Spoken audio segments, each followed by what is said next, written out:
Hello and welcome to Studio Synergy 9. We got a couple of people here now. There may be a few showing up later, but I'll let everybody introduce themselves. So I'll go through everybody as they appear on my screen. Everybody's screen is a different setup. But there's Greg. Hello, Greg. Hey. Hey, so introduce us to yourself and Sure. What you're working on. Yeah, my name's Greg Giordano. I also go by FlameApe online a lot, and I'm currently working on a graphic novel that's comes out in weekly installments called Holiday Mountain Madness. And here, I'll screen share here. Yeah. Right here. And this is I'm working on a coloring page. The next page is going to be going up. Yeah, it's been looking really good. You do some crazy stuff with your coloring. Thanks. Yeah. Yeah, there's more crazy coming. Well, thanks. I'll open up some old page. Yeah. More pages as we go. Yeah. Yeah, I'll open up some other pages, and if you guys want to see them. Okay. Cool. Yeah. Thanks. And we have Jonathan with us. Yeah. Hello, everybody. My name is Jonathan Rector. You can check out my website and my work at jonathanrector.com. I do a lot of YouTube stuff. That's probably where most of you guys know me from. And right now what I'm working on is a tabletop role-playing game that's like Dungeons & Dragons but with superheroes.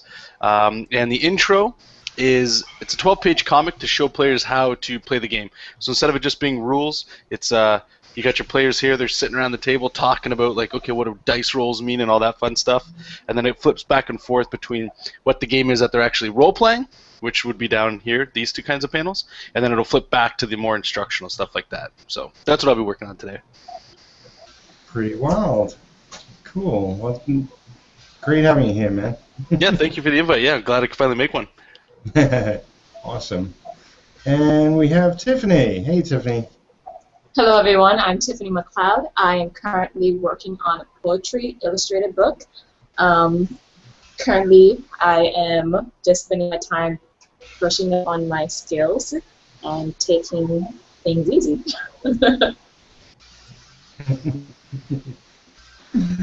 Awesome. Well, great to have you here, Tiffany. And I'm Peter Parmiati. You know me from such things as I don't know. I'm all over the web. I mean, if you're watching this, you already know who I am. And, you're watching just to see who I got on the episode, of course. I just sketch while everybody else does fantastic work. So I don't really have any topics in mind, but I figured I'd throw it to the group. If anybody's facing any artistic challenges or just business kind of ordeals or...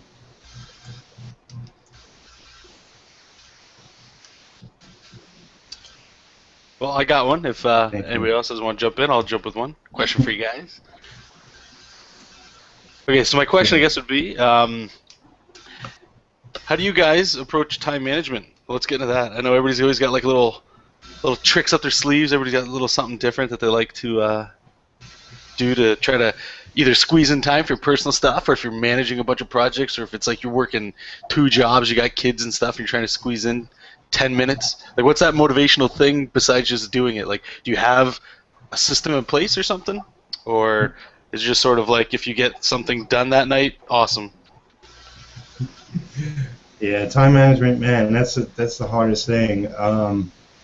I know, like, a lot of times it's motivation because, you know, I'm juggling a lot of different things, and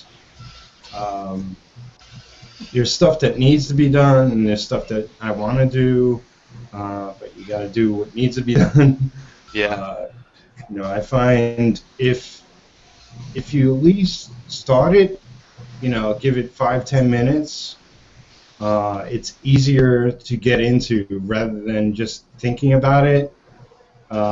Thinking about it usually puts you off doing something. So if you just force yourself to get started and put on some music, put on a podcast, and just get to it, that usually helps because lots of things can put you off getting work done.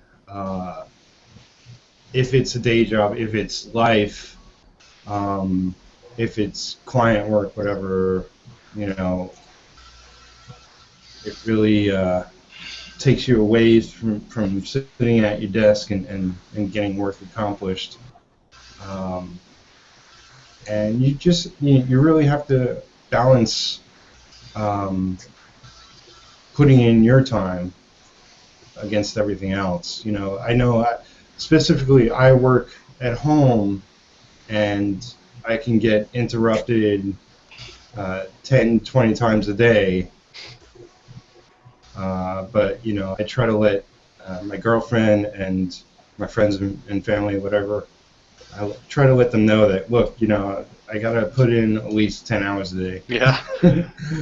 There's no bottom line to that. It's I gotta get it done because I got a list of work ahead of me, and it's not going to happen. Just imagine I'm at my office, unattainable.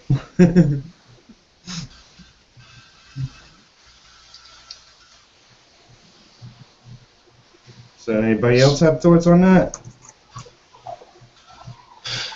Well, I'm similarly the same way, but in my case, I tend to have a bunch of things going through my brain, so I have to a bunch of projects I either want to start, or I should start, or maybe I should not start.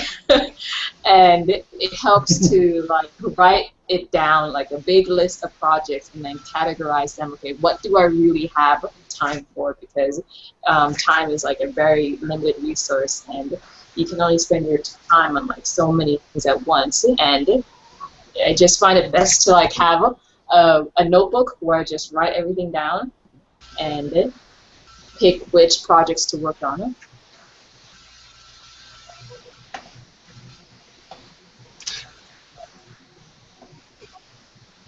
For me, it's a little different because I have I'm disabled due to health issues, and so doing the webcom or doing the comic is my full-time job. I do take some commissions when I can, but so it's a very different situation than you guys, because you have to do your day work, or if you're doing just commercial work, you got to do your commercial work. So I do have the luxury of where I can work. If I want to work 10 hours or 8 hours, or if health permitting, maybe it's a lot shorter, or I have to take breaks. I can do that, but my focus is on holiday, so I don't have quite the same issues with time management. For me, time management, the equivalent to time management is the physical stuff that I have to deal with a problem that day, and if it is, or if it's prolonged, like right now it is it realistic that pages are going to get out that week on a weekly basis? So then it's so when that's over, then I have to figure out where I'm going to make up the gap. So for me, it's more like ability management. And so right now, we're taking a break, and the thing that I can usually do without any issue, without a lot of difficulty, is drawing. So I'm working on a page buffer right now. I mean, that's the thing at least that I know that I can do, is I can draw when I'm feeling up to it. And like tonight, I've been feeling okay, so I'm back on the computer. But it's more like that. It's more about ability management, and then either compressing, getting things done when I'm doing okay, that kind of thing. Yeah.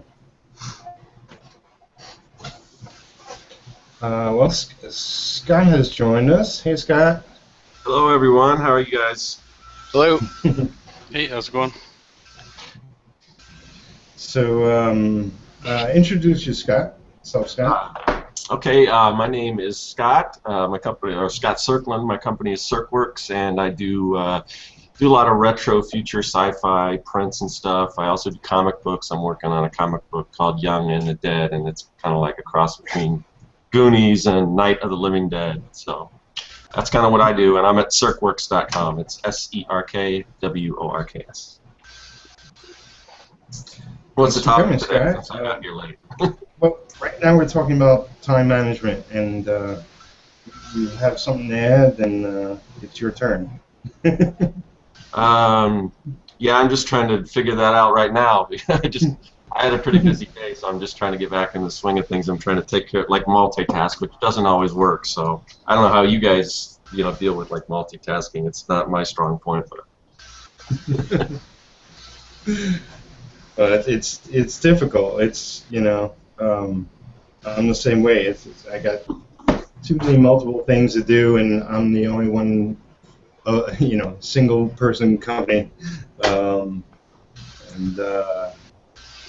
like I was talking about earlier. It's like I'm not always motivated to do what I need to do, but you just gotta put your head down and dig in and get things done.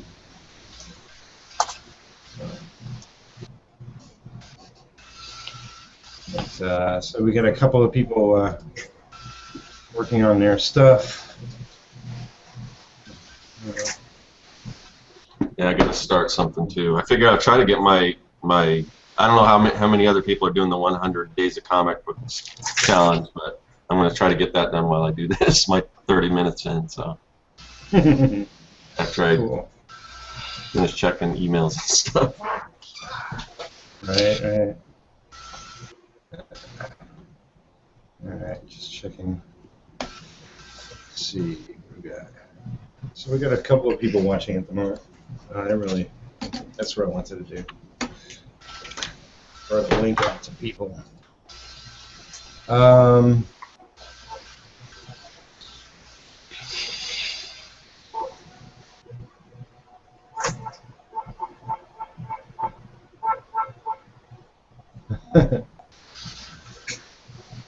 Somebody said, I guess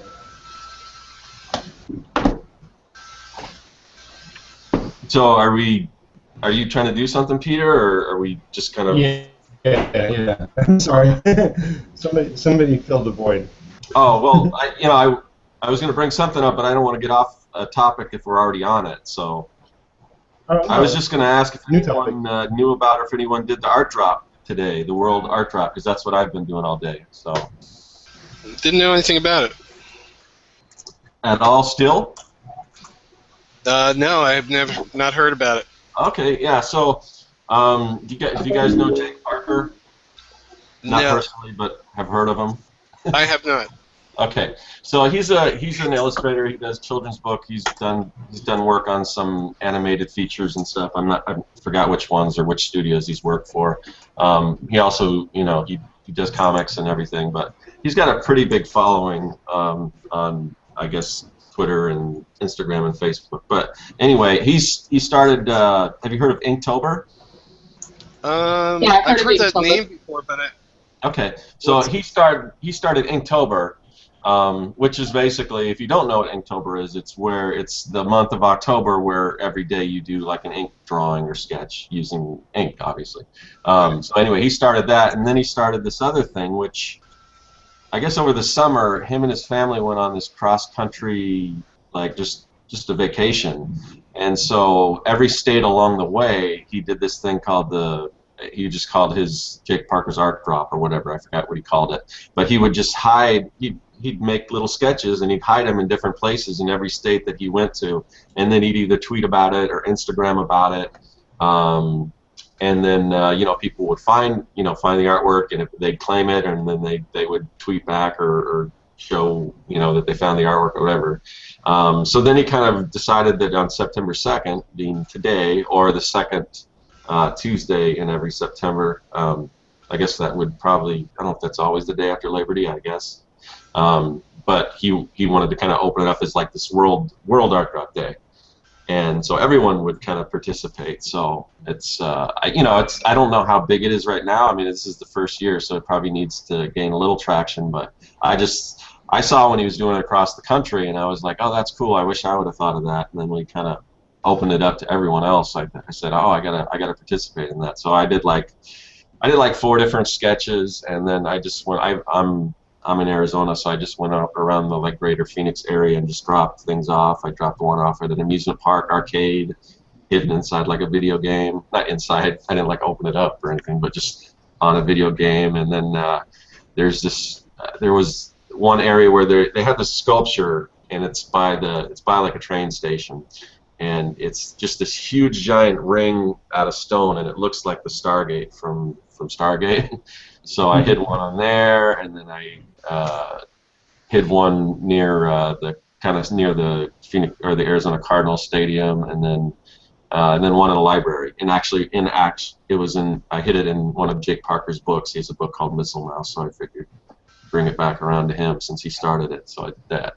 So yeah, it was real fun, and I took my daughter with me. She had the day off of school. I guess they were doing some teacher thing. So she came along with me. She drew a sketch, and she hit it. She drew like this sketch of these smiley face popsicles, and she dropped it on this big giant gumball machine. So it was real fun. But I was just curious if anyone else had heard of it or participated. And I followed a few people. And yeah, you would hashtag. You also want to hashtag Art Drop Day, and then you can kind of follow and see what everyone else is doing. But yeah, it was real fun. So that's what I did all day. That's great. Looks like we lost Jonathan.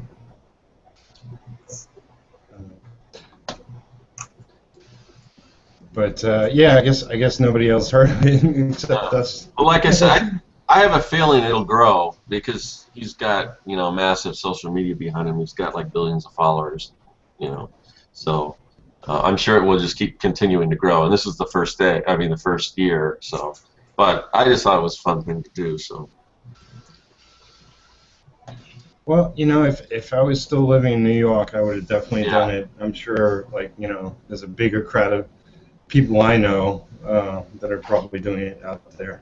Yeah, it's hard. I'm sure it's really hard if you live in a small town, but there's got to be somebody who might want art. I mean, you don't have to drop. I mean, you don't have to drop off like 4 different pieces like me. You just, I don't know. You might have to actually do it like a geocaching thing. So, it takes somebody time to find it, but give them the coordinates and everything might be cool.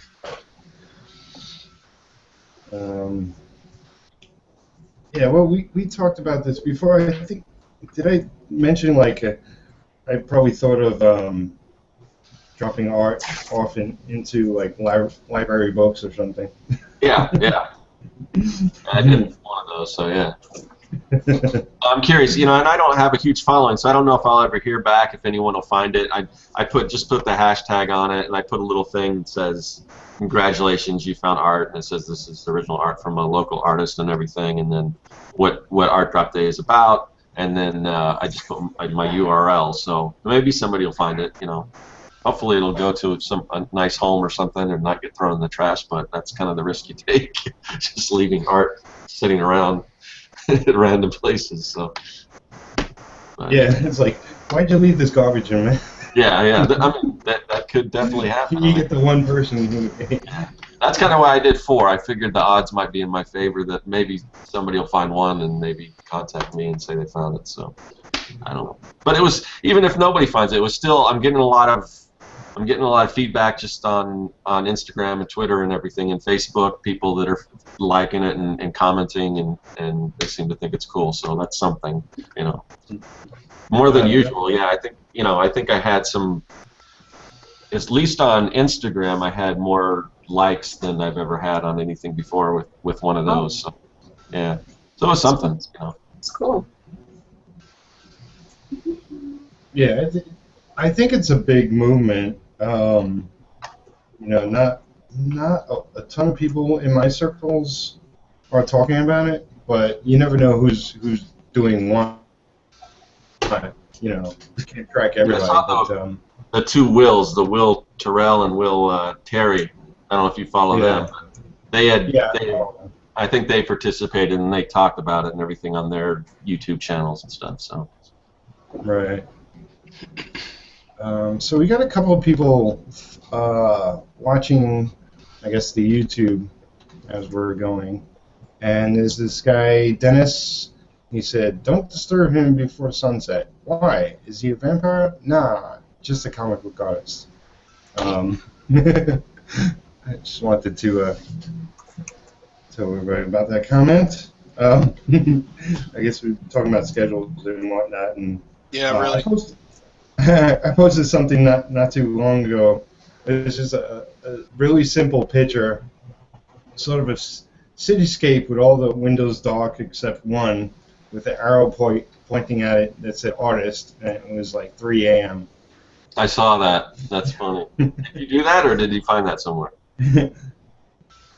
And just posted on Facebook, and everybody liked that one. But yeah, it's like I guess my comment to that was where I'll be, because yeah, at 3 a.m. I'm still working on stuff. 3 a.m. Goodness.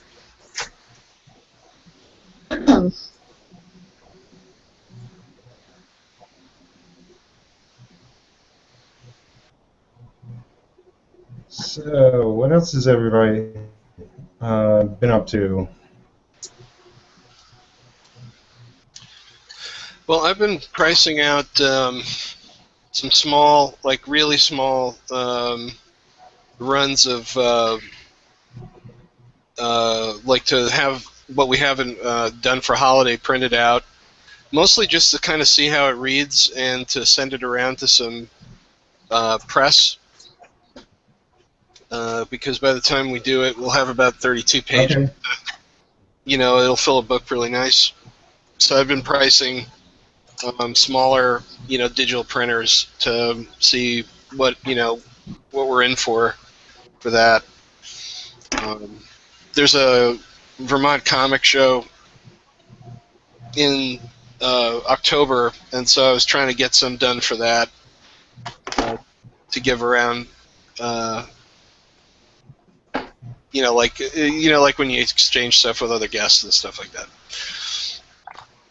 But ultimately, to send out to press and see if we can get some attention from reviewers, because we're at the point now where in the story where there's actually enough there to, like, you know, somebody could jump in now, and Right. and so we're at, you know, because it would have been sort of ridiculous to try to get people to review the book before that, because there just wasn't sufficient story there. But now we're at kind of a clip where we could start, you know, trying to get that out of people. So, but one thing I wanted to, and we wanted to do, is to see what the thing looks like in your hands, and it really, I think, could have a big effect on, like, how I do the art from now on. Because right now, everything looks awesome because it's digital, you know, because it's on Photoshop on my CRT, and it can change a lot when it's printed, so it's time to kind of see what things look like when it's actually, you know, printed. Yeah, I can imagine. I'm starting to think of that, you know, just starting my webcomics and thinking, getting to color as soon as I can. Stuff that definitely looks different on screen as it does once it's printed. Do you, you know, I don't know if anybody here has experience doing both. You know, like posting stuff online and as well as printing. Oh, go ahead. I was just going to say, yeah, I've been meaning to get, you know, start putting pages up as a webcomic, but I just haven't got around to it. So far for me, it's just print. You have to change the settings of each piece, also the sizing, right? Well, yeah, I mean, the print obviously is a way higher resolution, so So that, and then depending, I know a lot of people that do web comics. Sometimes the format is different than like your standard print comic. I'm probably going to keep mine the same format when I do decide to upload, as a web comic.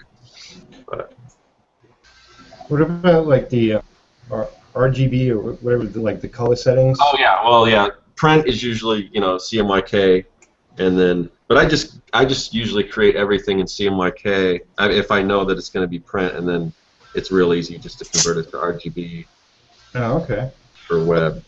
I was going to ask though, because I've had really good experience just sending RGB files and having them printed, because they seem, a lot of the more modern print houses have. It seems like they can, the printers can accept like Adobe RGB and recreate that even on press. But of course, that's digital press. I mean, when you get to offset, then I'm assuming you still have to switch your modes and kind of see what everything looks like and get color proofs and so forth, right? Yeah. Yeah. It's I mean, I know. I'm trying to remember if because I only do print on demand because I'm just doing short print runs. Right. So that's digital printing, right? Yeah, I know it's digital. So I assume anything digital that RGB is fine. Yeah. Well, the printers are actually made to output almost all the color models now. So.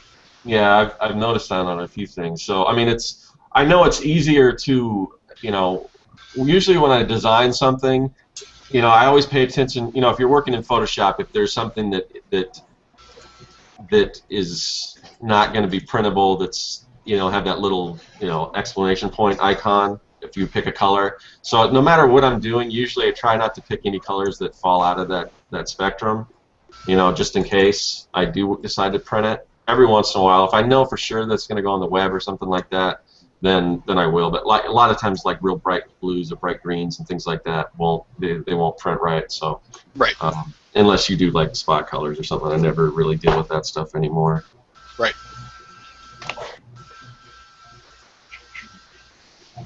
I got some samples actually from a company called Print Ninja, and you can look them up there. It's spelled just like it sounds. They give you a really great sampler. I got hardcover, several Sal Stitch books, and a graphic standard like trade paperback book. They do all their printing in China, so I've actually found that they're cheaper doing offset books at runs lower than 1,000 copies, by the way. Cool. Cheaper than any digital POD company. Really? I'm definitely going to check that out. And you said you've got stuff back from them and the quality is good and everything? It's real printing. It's offset printing. It's just like looking at an image comic or something. Yeah. So they're doing such volume at whatever printers in China that they can, like here's an example, when our book is done, or when this first chapter is done, it'll be 60 pages long, roughly. So 60-page book. So 60-page internal, full color, print on inside covers, some kind of standard, almost like a thin trade paperback point cover, and standard pages inside. What was it? 1,000 copies for $1,800. Okay. Now, for that, I've never heard of offset being able to do that low anyway. In terms of people who do print comics on offset, so they're actually, and I butted them up against like Kablam and a few others, and considering you're getting offset, they're beating them absolutely. Yeah. Price, So is that book full color or? What about shipping? Shipping, I don't know what the cost is on the shipping. They have a standard shipping rate that's it wasn't too high. They're basically making it really affordable, but I'm sure the shipping is ganging things up. Like, you don't pay for the Chinese shipping. You pay for the stuff getting to them and then getting to you. So I don't know. It's probably pretty standard. And you can use like ground and stuff, and like but it takes like 6 weeks or something like that. But yeah, full color on the inside. Cool, cool. Yeah. So yeah, my book right now is black and white, and whether if I finish the whole story, and then I might decide that if I can like run a Kickstarter or something, and maybe get money to hire somebody to color it or something for me. I might do it in color, but other than that, it'll be black and white. So I assume it'll be less than that even. It could be actually, and they have an online. By the way, I have nothing to do with them. I don't have any. Yeah.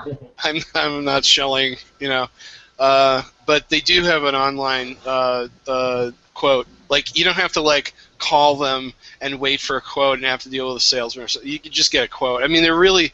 I love how they do it because it's like they know that nobody wants to call for a quote, so they just have it on there. You can get a quote for any of the products that you want to do, hardcover, softcover, whatever the heck it is. The other thing I really liked about them was not only did they send sample books, but they actually sent a like a sample of all their stocks, all their coatings, and all their cover and their interior stocks and all their coatings. So basically, like you can sit there with a little, it's like one of those like an old Pantone color, thing where it's like got the eyelet, and you. Yep. So you can, like sift through them. You can actually make an educated decision, holding the paper in your hand and looking at it.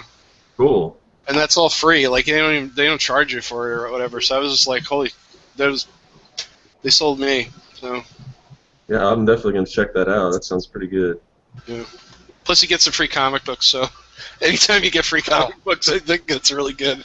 Oh, so the samples are just other people's comics. It's Absolutely, they're just like full-on books. Like I gave a kid's comic to my girlfriend's kids, and I've got this and I've got some stuff sitting on my shelf to read. So that's a bonus, I haven't heard of them, but I will definitely check them out. Yeah. So that was kind of fun to do. It's fun to dream of the day when it will actually be in paper. Yeah. I had a real epiphany about that. I was like, for a long time, I was hyper focused on the digital sort of the digital publishing everything. That's the future. People are going to read them on their tablets. It's all the Jetsons, and if you're reading on print, you're probably in a cave somewhere. And then I got really burnt out on all that, like last couple of years, and I sort of came back around, and then I realized like it just sort of dawned on me that it's really just pamphlet comics. It's like individual issues. That's really what's dead, But Yeah. you can never. It would be horrible if the collected edition died. If Right. the print artifact goes in general, that's bad. But like what probably really should go, if even just to save paper, oil, resources, is the monthly comic. That's probably the one that needs to kind of. You got to get over that one probably.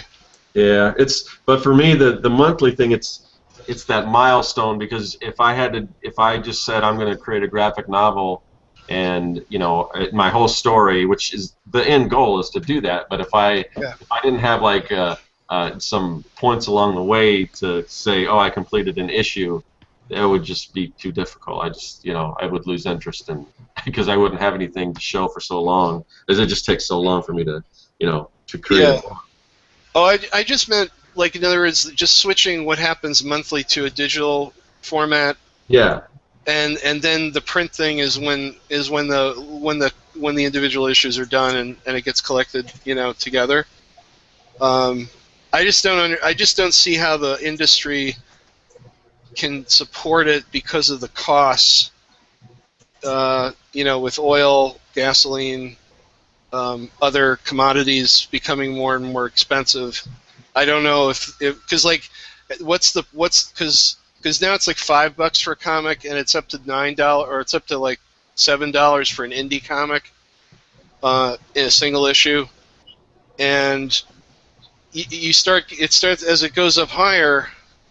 There's going to be a point in time where you're paying the same amount of money. I mean, you can't be paying the same amount of money for a single issue as like half of a trade paperback, and so just by natural evolution, it's that the single issue book is gonna become a digital experience. Yeah, I'm sure it will. I mean, I'm sure the comic book stores and stuff don't want that to happen. No, and we don't want that to happen to them. But it just doesn't seem like, just like with a lot of things, like if newspapers are having trouble selling newspapers, Yeah. and per word, it's like the cheapest thing going around. Then I don't know how the comics are going to keep it going. That's Yeah, I think they probably lasted just for the fact that it's art, whereas I don't care if words are digital or print or whatever. Yeah, right. But there's something, that tactile feeling of holding Absolutely. something in your hand, which of course you get with the full volume of trade paperback or whatever. Yeah. So Yeah. I mean, it makes sense. I definitely could see it going that way. Either that, or it's like individual comics go up, and then trade paperbacks, just because they can, go up more. And then I mean, I hope it doesn't turn into like a $10 comic and a $25 or a $30 trade paperback. You know what I mean? Like that would really stink. Yeah. So I remember when comics were less than $1, and yeah. They would go up like 5-10 cents. When Exactly. it was under $1. Yeah. Remember And it would the be like, I'm never going to pay $1 for a comic. You know it's going there. But it's like, then it went up to $1, then it was $2, $2.50, so on and so forth. Yeah. Once they broke the dollar barrier, it was like slamming after that. Yeah. Yeah, I mean, that's one of the reasons why I don't collect comics anymore. I can't afford it. I mean, it's just. But if indie comics, like you said, if they're the average is like $7, I'm not charging it. No, it's not. That's not the average, but that's like the highest end that I've seen. Yeah. And it's all because of like if all you can use is a print-on-demand service, let's say, then you might just, in order to actually make a profit on it, have to sell it for $6-7. Which is probably why a lot of self-published comics, you tend to see collections anyway, because at that point, why not just offer a better deal to a reader on your collected book? But I mean, we're in a real state of flux now. I mean, the only thing that's good about it, or one of the things that's good about it, is it's forcing everybody to entrepreneurially try to figure out, solutions, right? Because like when you're in a time of crisis, people try to find solutions. So that's good.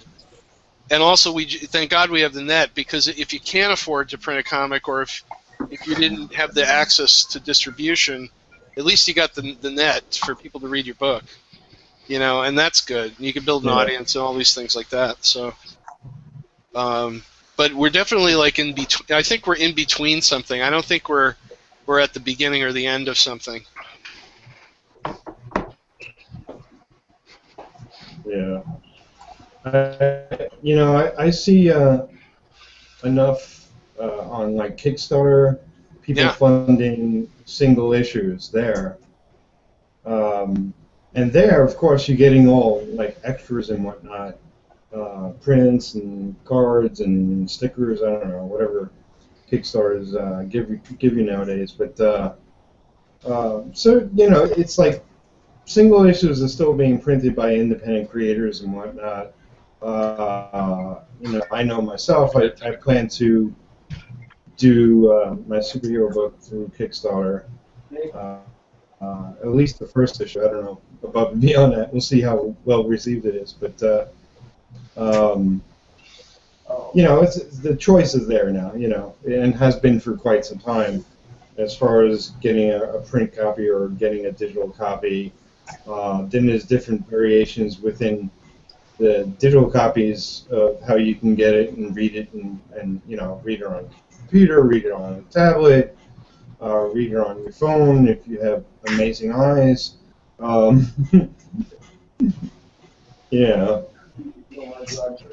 there does seem to be a lot more. What is it? Web comics out there. I tried to text you and you ran me again, so it might be an emergency. Okay, bye. Sorry about that, what I missed. No, we were just talking about clipping our toenails. Oh, okay. I didn't like much, I guess.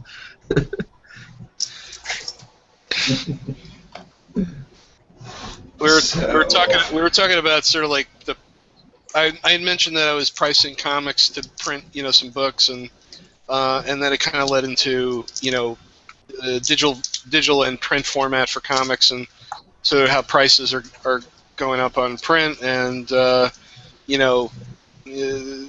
availability of comics, and in different formats and things like that. Yeah, you mentioned about I started collecting. Are you guys familiar with Travis Hansen? Is it Hansen? I think he has a webcomic, and it's called The Bean, and he does a bunch of other stuff.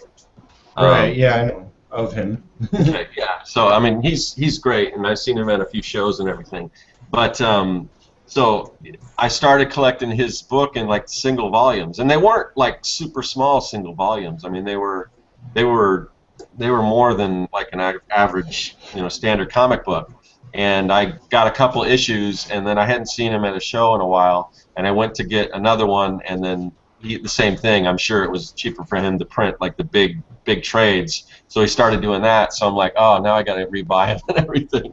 So I haven't done, but I've got it. So that kind of sucks because he stopped doing the single volumes. I'm like, oh, but I want to continue it, so I would have to get the stories that I already have. I'd have to buy a book that I already have half the story. So that's.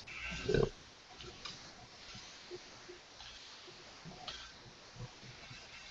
Well, as print numbers are small, if it's something that has a long life to it, at least like the earlier issues would be worth something.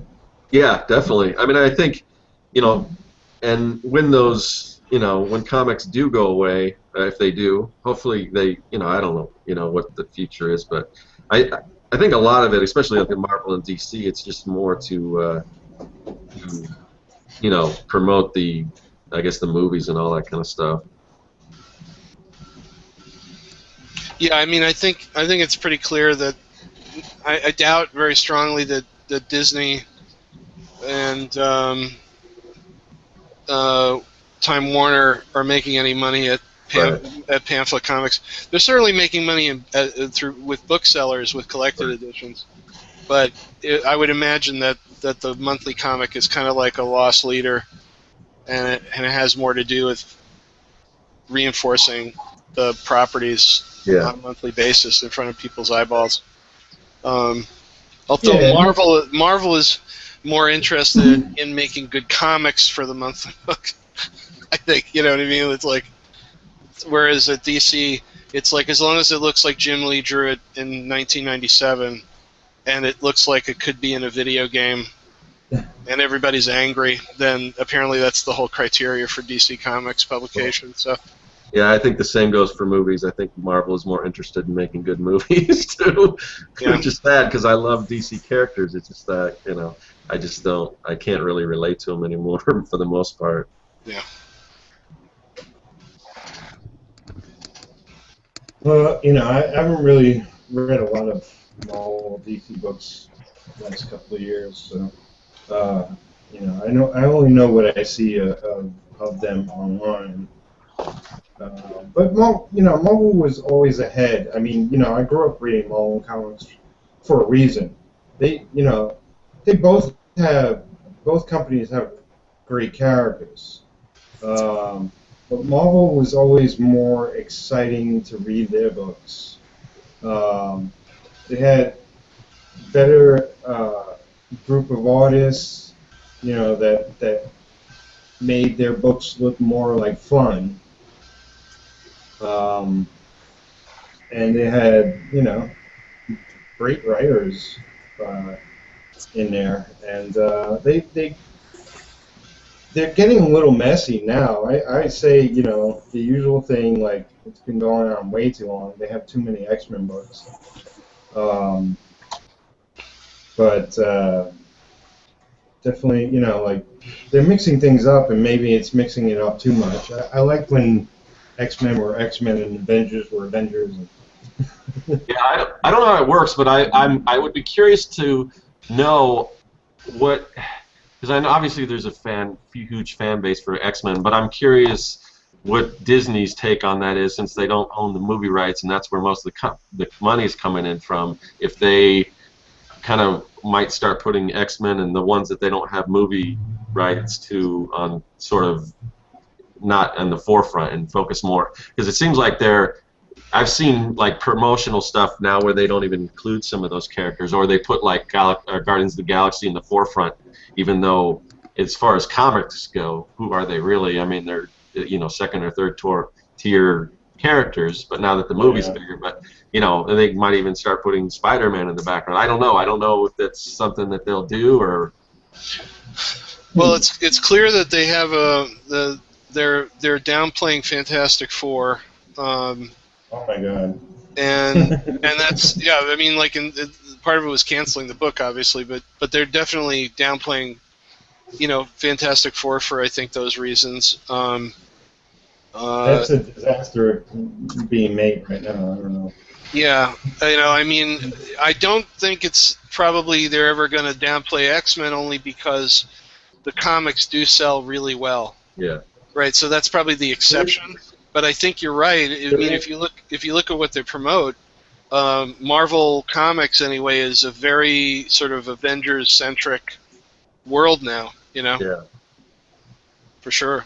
Of course, I guess that they still have animated series and stuff like that where they can include all the characters, and they still. So I mean, there's obviously money in there, and I assume I don't know how the toys work. I don't know. They got to make some. Disney has to make some money off of like X-Men toys, I would assume. Well, it's all licensed arrangement, stuff. So they get a huge piece of all of that merchandising and stuff. It's more about like what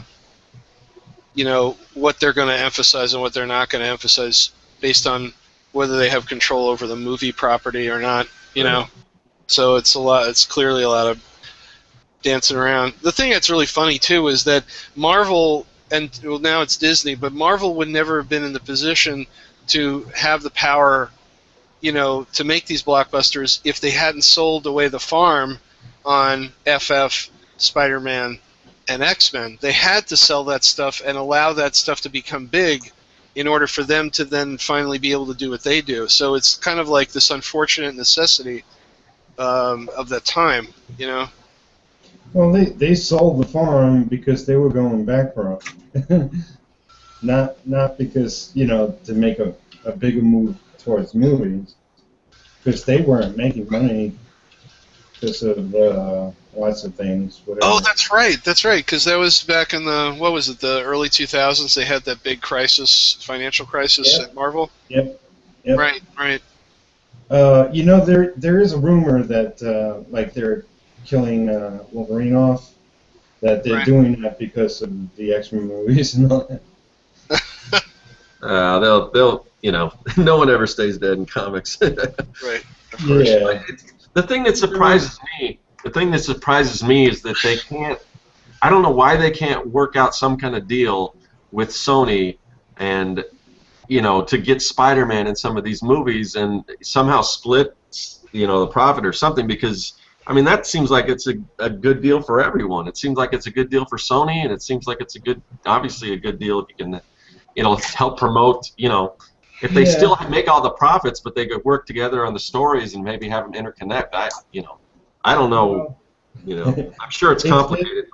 It's business, and it's big companies, and it's many people involved and channels to go through. I mean, it's hard enough for Marvel Comics to work with Marvel movies. Yeah. And that's the same company, essentially. Yeah, Peter's totally dead on it. It's when those rights get sold, they really do get sold, and the way Hollywood really operates is, they don't. Well, it's sort of complicated. It's sort of like, first of all, you have movie industry. The movie industry is run by people who got into the movie industry in terms of higher ups, right? By being an underling at the right regime change, and also by being in the right social circles, or by being like the vice president, the CFO of a major, like finance corporation in New York City. And so it's like there's no criteria for being in charge in the movie industry because of your creative talent. Right. Well. So then you get that, right? So you got culture that's been built since the 1970s of corporate culture being in charge of making creative decisions, and then so they have no attachment to the material whatsoever. I'm not just talking about like superhero comics. It's like any movie that they make, right? So when they buy these rights, they don't sit there and go like, yeah, it's really unfair to the fans because Spider-Man can't be in the Avengers movie. That's ridiculous. Of course we'll work it out. No. They're like, no, the Wolverine is like a can of soup to them. They don't really care, and they're gonna fight and jealously covet whatever they have that can make money in terms of international box office, right? So they're going to clutch onto that thing forever and keep it out of Marvel's hands, and nobody will ever work with anybody. The other side note to that is I watched an hour-long Grant Morrison talk at a Scottish comic festival, and somebody asked this question about like, what do you think about the movie, these different movies, and Man of Steel and all this stuff, and how come they don't get you guys involved to make it like the comics? And he said, well, it's funny you say that because they got me and they got Jeff Johns and they mentioned a bunch of guys at DC. Warner Brothers called them in for this special 2-day like hoopla thing where they were gonna like get all the comic creators, the best of the cream of the DC crop, right, to come in and explain to the panel of executives, right, what these cartoon characters were about, right?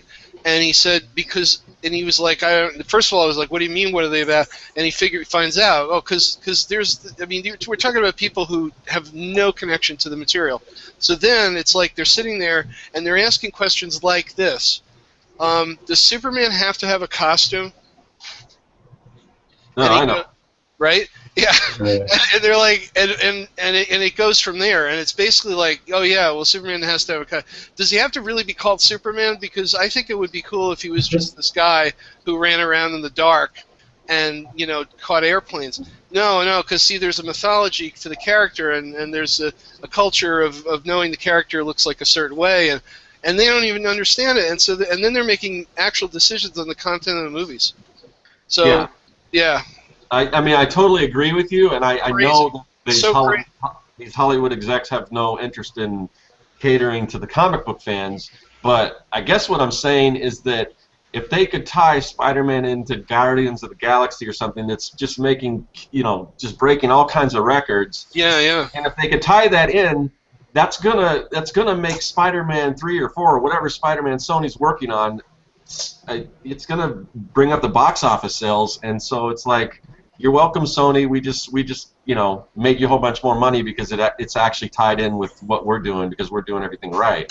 Yeah. That's kind of to me it's more of a money. Yeah. It seems. I can't understand. It just seems like a no-brainer. It seems like a no-brainer. It's just because like. Literally, like, they're that stupid. They're as stupid as it seems like they shouldn't be possible to be. And, oh my gosh. Yeah, there is. I mean, I have a friend who's a script doctor in Hollywood, and I have some other connections to that stuff. And essentially, they're that dumb. They're that short-sighted, and they're that greedy. Like, as much as you're like, no, it couldn't possibly be. They're twice as much as the thing you thought that they couldn't possibly be. They exceed parameters that nobody even understands, and and that's what's in charge. So then, if you see like Guardians of the Galaxy and you like it, or if you see Man of Steel and you like it, I like Man of Steel. I know a lot of people didn't like it, but I mean, like, whatever, take your pick. It's just really an accident. It's just an accident that like it turned out that you liked it, because if they got their way, they would pretty much like corporate executive it to death and make it almost unwatchable if they could do that. Yeah, but I think that's why Marvel is working, because I think they get at least directors, and I'm sure the people counting all the beans could care less about comics or whatever, but it seems like they're letting the right people, the right kind of fanboy directors and everything, and they're picking the right people that actually care about the source material to kind of drive these projects. And I think that's why Marvel is working better than DC, in my opinion, because they're not trying to change Superman, take away Superman's suit and all that stuff for the most part. I mean, they're Well, that's actually a Disney situation. That's actually a result of them being owned by Disney. The Disney has a reputation for being this giant, mega conglomerate, and it is. But in terms of creative works, I had a friend of mine who worked on Kingdom Hearts, and not in the animation or the gaming part. It was translation, because it had to be in like a million languages at a drop ship date, and but they were told, like, even the animators and the creatives, like, they were really revved up because they're like, oh, we're working for Disney, they're going to tell us what to do. And apparently Disney has a reputation for being kind of hands-off, and they're like, no, we bought this thing because it's doing really well as this. We just want to own it and make money off of it, but you do the thing about making it stay that way. So like, when they have Jim Henson stuff at Disneyland, or if they have now with Marvel, their thing is they don't want to like mess with it because they understand what they bought. Like, they're really good at understanding what properties they buy, and it's just a good accident of that sort of thing that you're probably not going to see as much interference. You're not going to see that kind of interference probably with Marvel products as you would with Warner and their own DC products, I think. Yeah, and it seems like that. Obviously, that's working for Disney. And if I know anything about Hollywood, it's that they don't take risks. They just jump on whatever bandwagon, whatever's working, whatever's making money. So why don't these other people look and say, this is what Marvel's doing or Disney's doing? Why don't we do it the same way? Of course, you don't want everything to be like Marvel. I mean, you do want DC to be a little different from Marvel, but well, of course, you want it to have its own thing. You want to have it be its own. I think it's just literally because the culture of Hollywood says, you don't share, those things are impossible, that couldn't possibly be done, and that's it, and then therefore it'll never happen, and that's that, like, there's no bending or trying different ideas, there's no business, there's no business, what do you call it, flexibility, it's just a culture that's really set in its ways, I think. Yeah. Well, regardless of what Marvel and DC put out, they're making money. Oh yeah. I want to see more independence. I was talking to a friend of mine. I'm not going to mention her name, but he's doing his own comic, and he's possibly going to be picked up as a television show. Oh, great! I want to see more independent guys in TV shows or movies, or just even like direct to DVD animated movie or something. I was going to mention, there was something I posted recently onto my Facebook. There's an animated cartoon, 2D, being created called Hullabaloo. Yeah, I saw something about that today. Yeah, by DC veterans,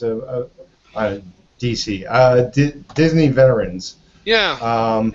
Who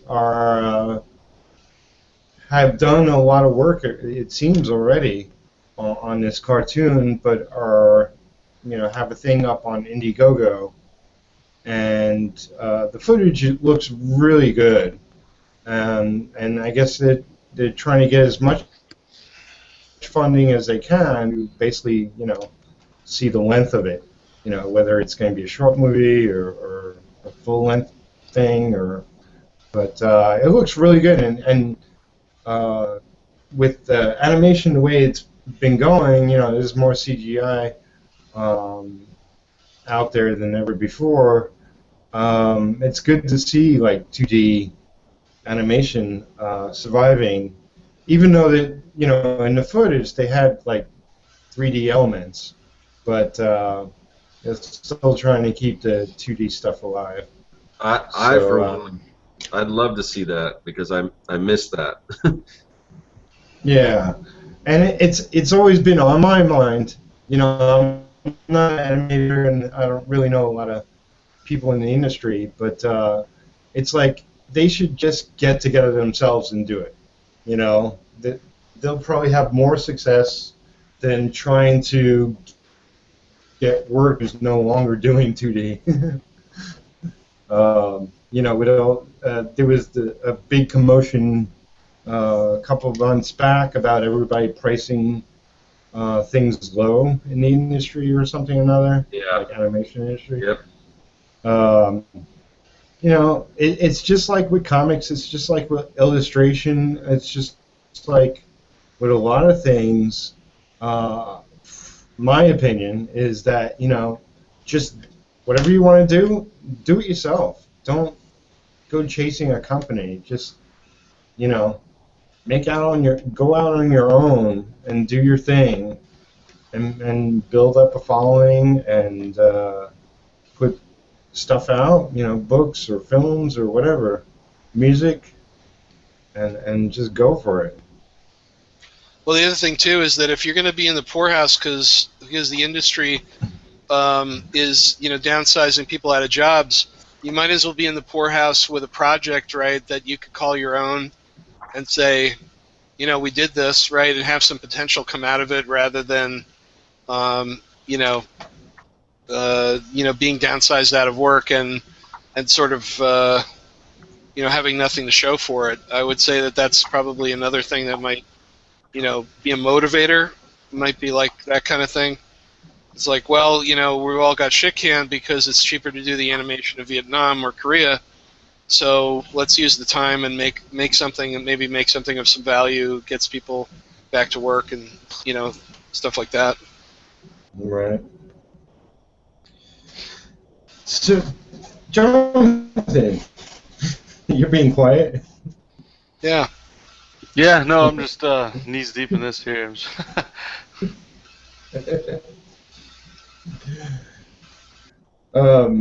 You've been a YouTuber for a long time, and you've been making how-to videos and All that fun stuff. yes. That's essentially like, you know, creating your own audience, you know, putting your own work out there, and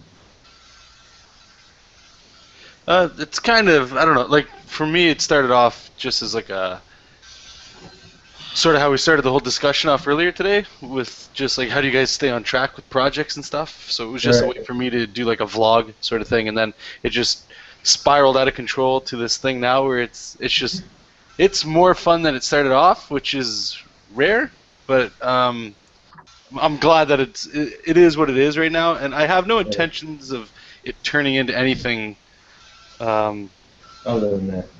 yeah, like nothing magical. I don't want unicorns coming out of this. It's just something fun. It's community building, and you know, it is what it is, and it's good. It's good, and the amount of people that I'm meeting from it is that, to me, that's one of the top things too.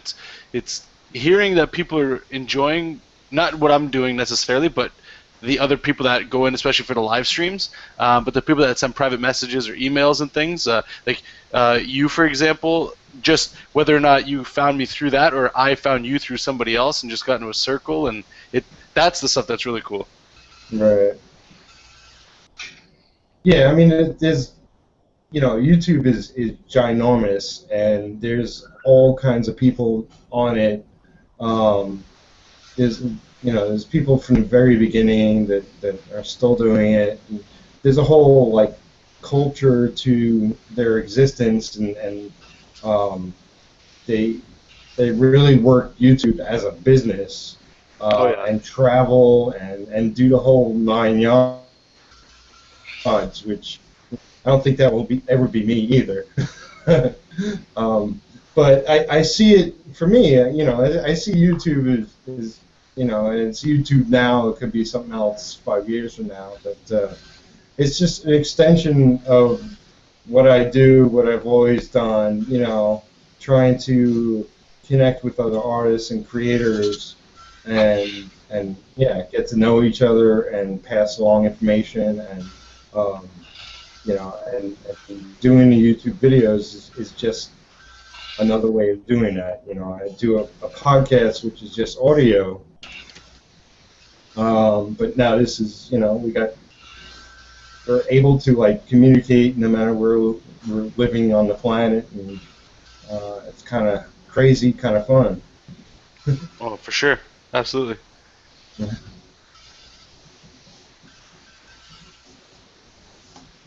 So, did you walk away? Your mic is off. Who's that?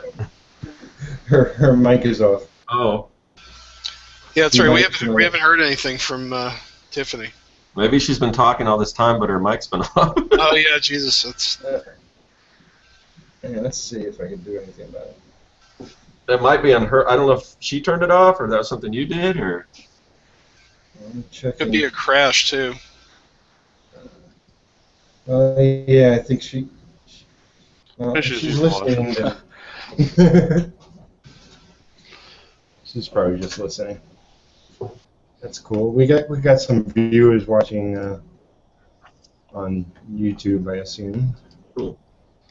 I know there's guy Dennis and some other people. yeah, I've watched Uh, a few of them that I missed back.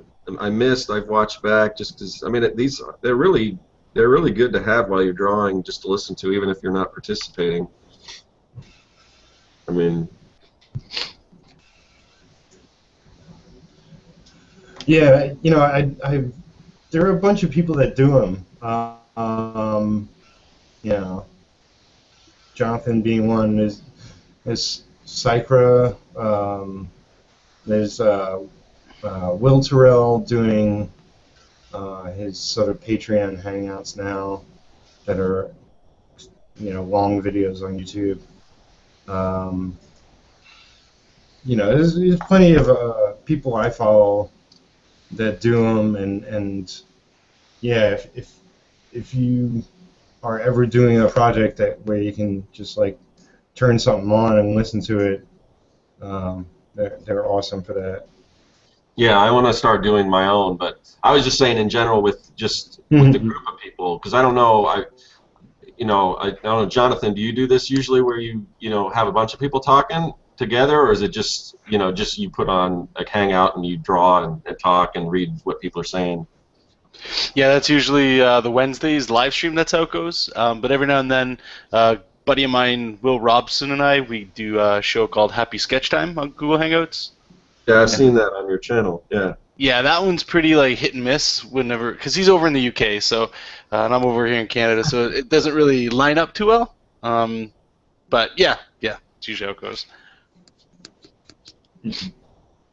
And thank God for the people that show up with. A lot of them have some really awesome stuff to talk about.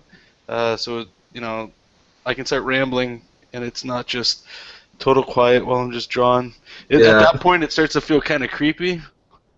You're just by yourself sketching, and nobody's really saying much. And you're like, do I whistle? What do I do now? You should have like some kind of cricket sounds or something like that. That's my doorbell. Hold on. It's like, Now, when do you guys get that? I'm sure it's Jenny. Oh, it's. Hey, guys. Chris Grandma. She's here to see you. Sorry about that. It's a madhouse. so let's see what else. I don't know.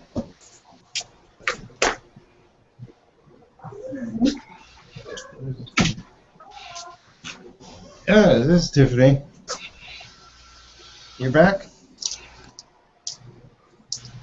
Maybe.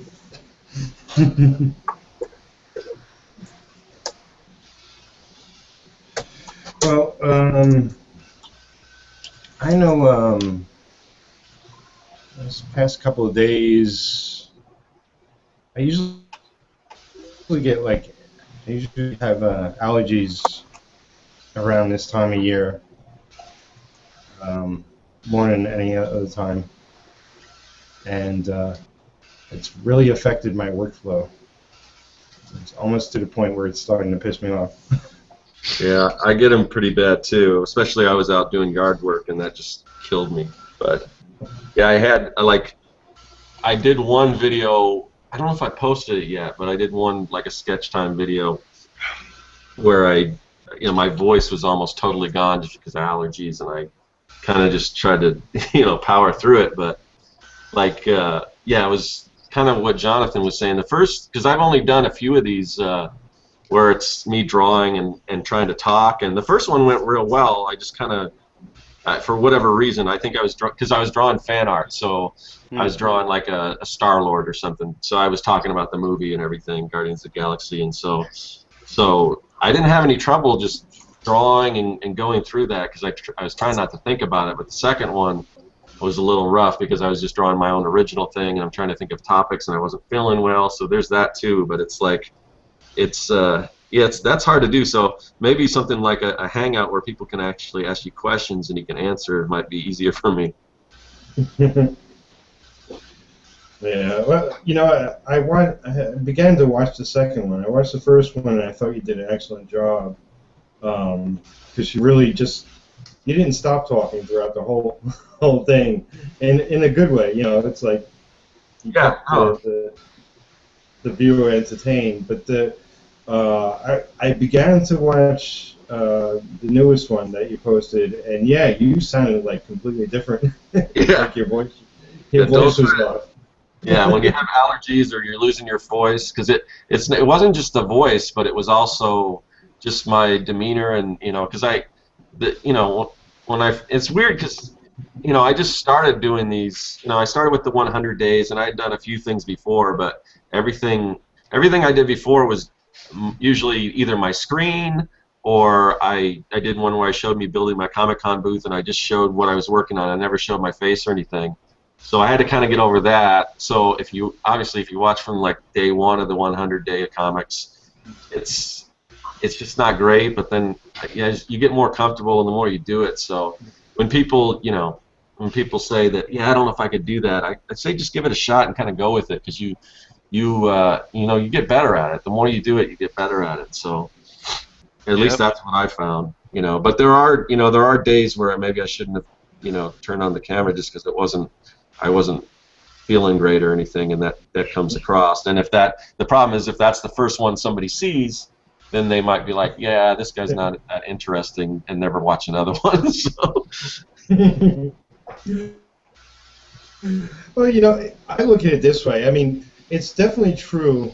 Like, I could be excited to make one of my videos all day and have like 100 ideas rolling around in my head, and then at the time I get to it, can be completely like my mind be completely blank and just tripping over myself and like, damn it, why didn't I do it earlier?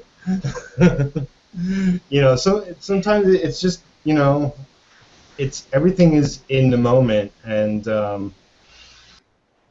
you're not always putting your best foot forward, but I'm okay with that, because I enjoy watching a lot of YouTubers, and not there's a few that I would say are slick, but not in a slimy sort of way, but just professional and do and cut everything together nicely and don't slip up anything. But for the most part, like, I don't think I watch anybody who don't trip over themselves or make a fool of themselves, even just a little bit. I mean, that's kind of like, that's entertaining too. And I do it all the time, and I'm like, well, I'm not perfect.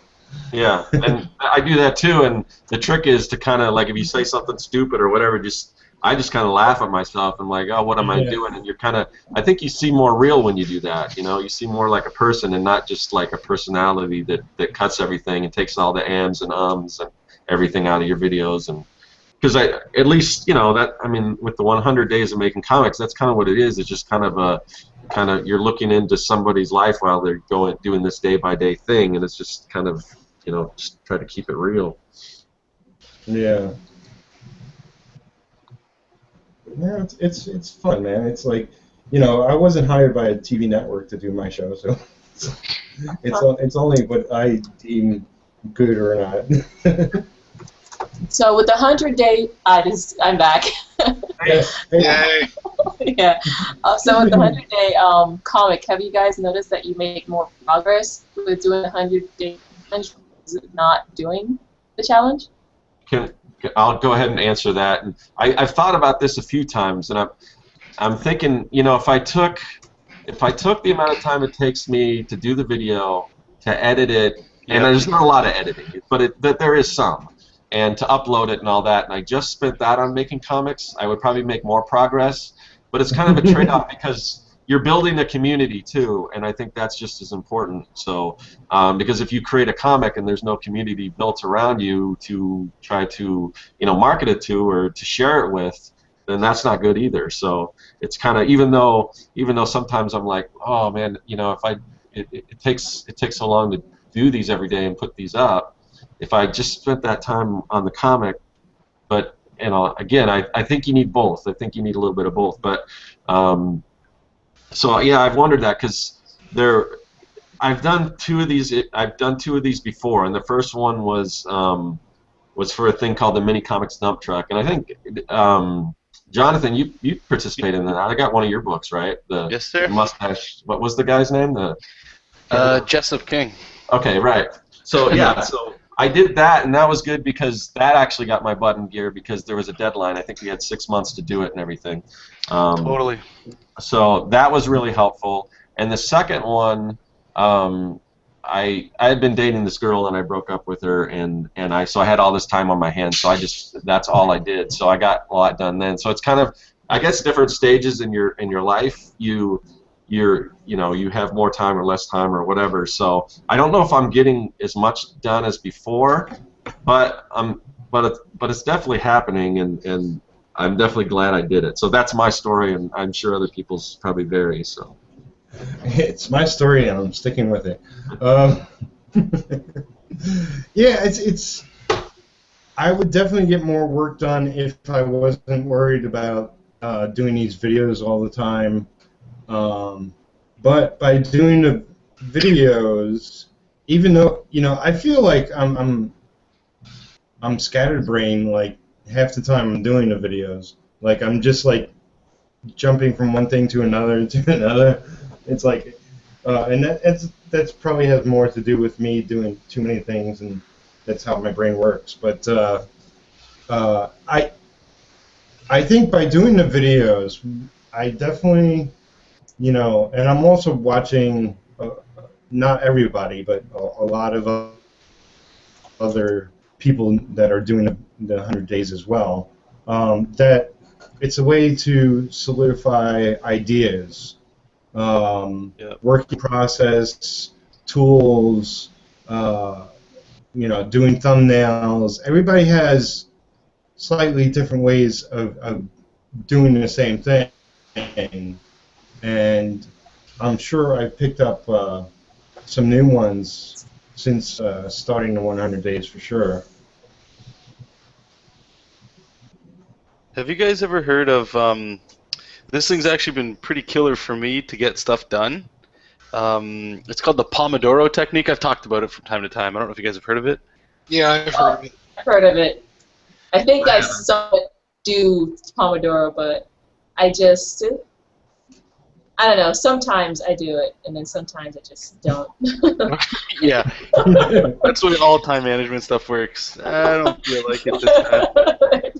Can you explain that? I haven't heard of it, so I'm curious what it's about. Basically, like if you were to break it down, you get a timer. You set that timer for 25 minutes. You focus on only that task. At the end of that 25 minutes, you take a 5-minute break. You do that 4 times, but at the end of the 4th one, you take a 25-minute break. And the idea is when you take a break, you have to get up and physically leave the environment you're in if you're able to, and like stare outside or look at your cat or something. Just get your brain not thinking about what you're doing. And it's to help keep you focused. And I found that it works really well. At first, I would set the timer to, let's say, do thumbnails, and at the beginning it'd be something like, I need to do 2 pages of thumbnails today, and I would go like that. And then as I started to get more discipline, I guess, with it, then you could really actually narrow that down to, okay, I need to do 2 panels in this 25-minute window that I have, and you just really crunch down and focus on that stuff. But like the lovely lady said already, if you don't set that timer to start with, well, ain't nothing happening. So that's a very interesting thing you're bringing up, because I have clinical anxiety disorder, and that's a technique. That exact kind of thing you're describing is something that they taught us in order to break down larger tasks into smaller ones to avoid panic attacks or anxiety attacks, things like that. So what you're talking about is actually very.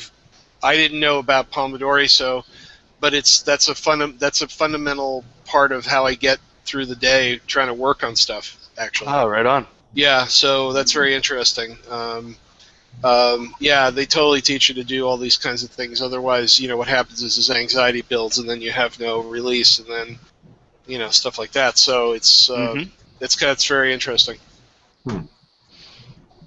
Like, it's been massive for me, man. Like, I'll have, let's just say, okay, for Patreon, for example, I had no clue. I just know a lot of people were talking about it, and it sounded like the cool thing to do if you're an artist, but I just didn't have time to do it, like most of us. So what I did is I just said, okay, well, on Monday, I'm just going to put 1 Pomodoro. I'm just going to say that, just to keep it easy. So 25 minutes to just research it, and that's all I needed to do. So for 25 minutes, I was just, okay, let's click around, let's have an idea of what's going on. And then I could figure out, okay, well, on the weekend I'll do like another one and see if I can actually get it done, sort of thing.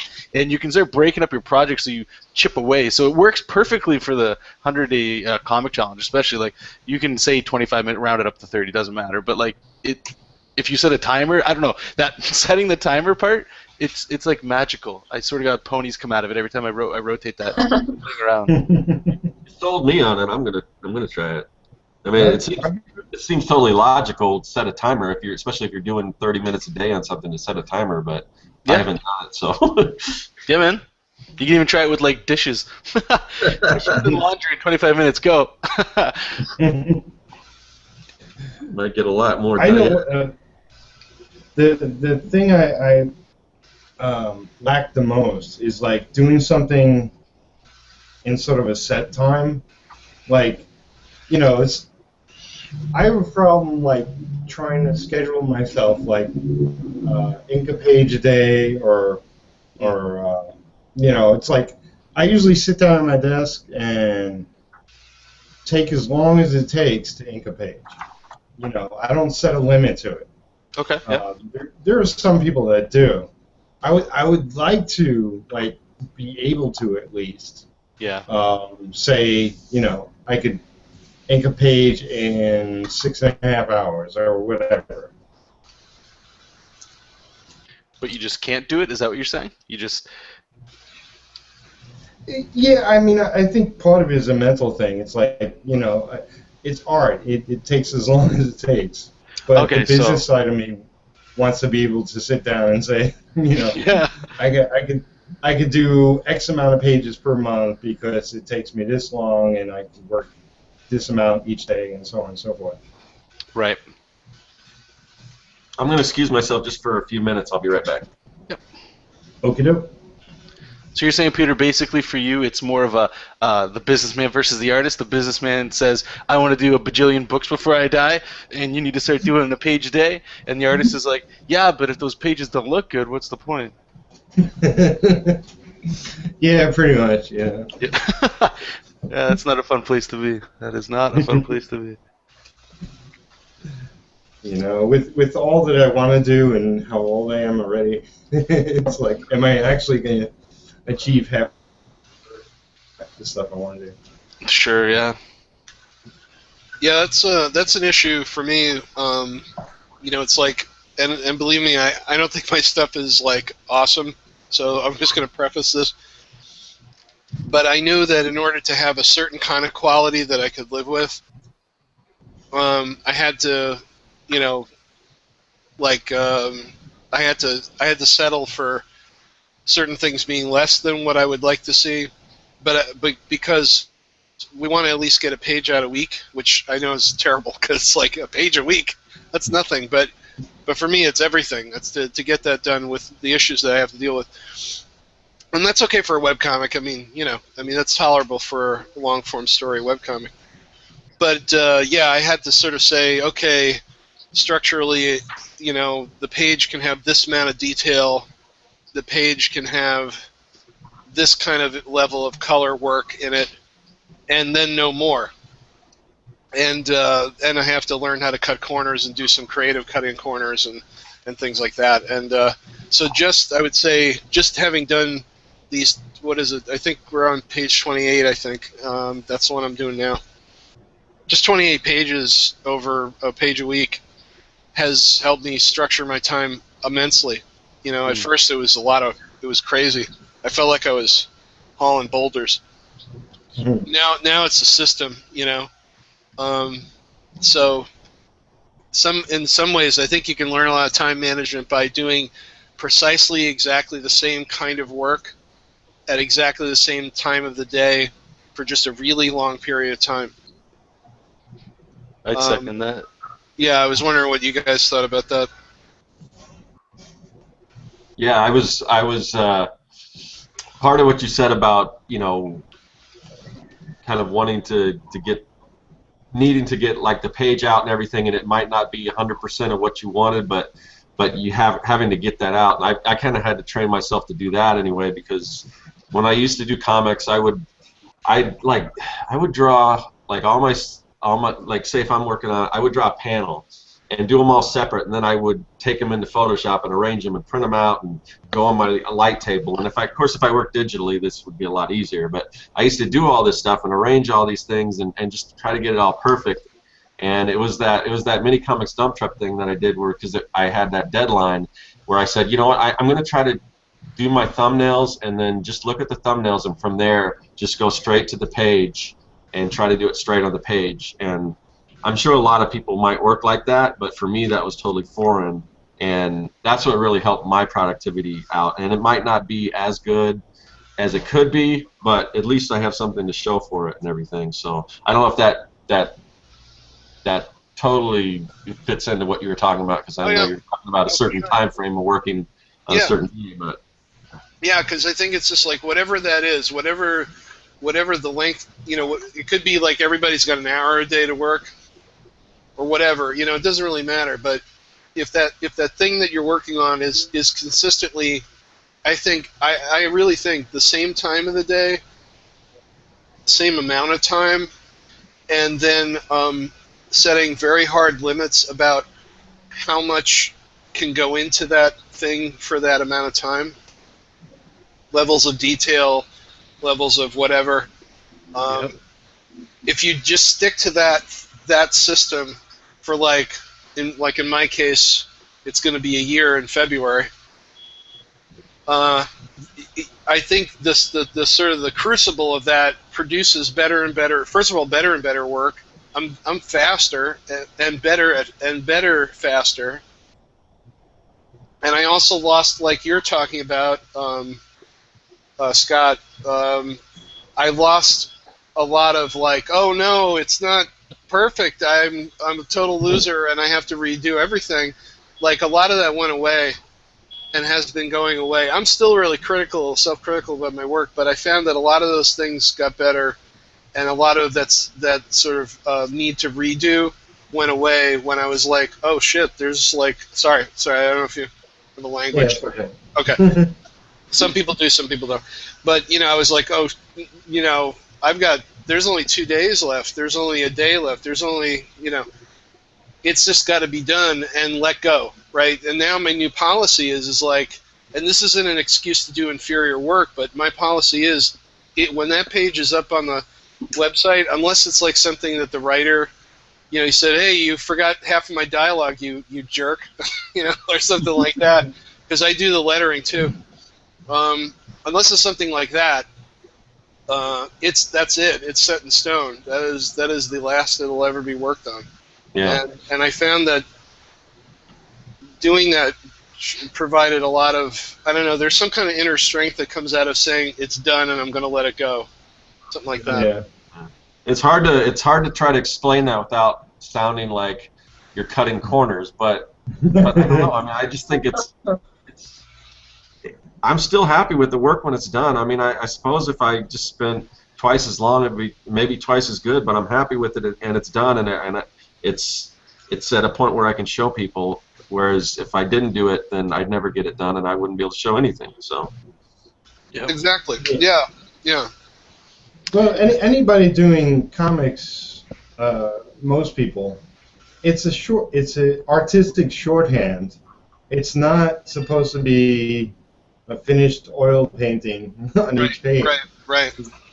You know, it's there's going to be, you know, just simplification of illustration.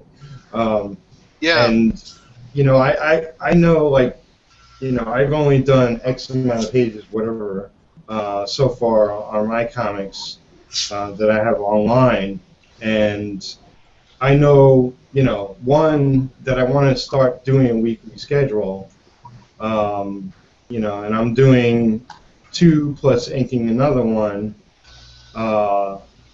so if I'm going to stick to a weekly schedule, the art is going to be so detailed, because I'm doing, you know, on my stuff, I'm doing mostly everything, from pencils, inks, coloring, eventually lettering, posting it up, promoting it, blah blah blah. Yeah. There's a lot more than just the pictures on the page. So. Have you guys ever heard of the 4-Hour Work Week? I know it's been around for a while. No. I've heard of it, but I haven't. I've heard of Just it. vaguely. I don't know exactly how it works, other than it's, you know, what you can gather from the name. Yeah, like It's a very short week. Yeah, there's a lot of you know, like that bro science in there, where like things kind of make sense. They don't. But there's some cool stuff in there, and the one thing that That's, I thought, by the way, I'm sorry to interrupt, but Bro Science would be the best podcast name ever. I see a very successful YouTube video series there. bro science. Okay. Greenlight that. All right, let's get it going, boys. God.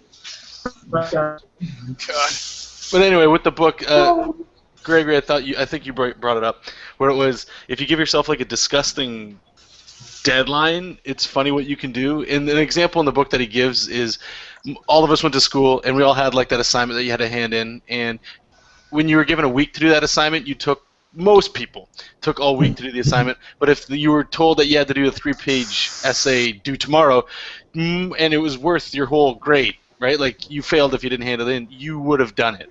And the thing is, if you can start to apply that with what you do, theoretically you'd be surprised at what you do and what you're able to do more often than not. So, Right. even if it's a personal project, like, this is something I'm starting to get myself more wrapped into, where it's, because I like to do the personal project. I want to, you know, it's a baby. I want to coddle it. I want to spend some time with it. I don't get lots of time to spend with my babies, right? Yeah.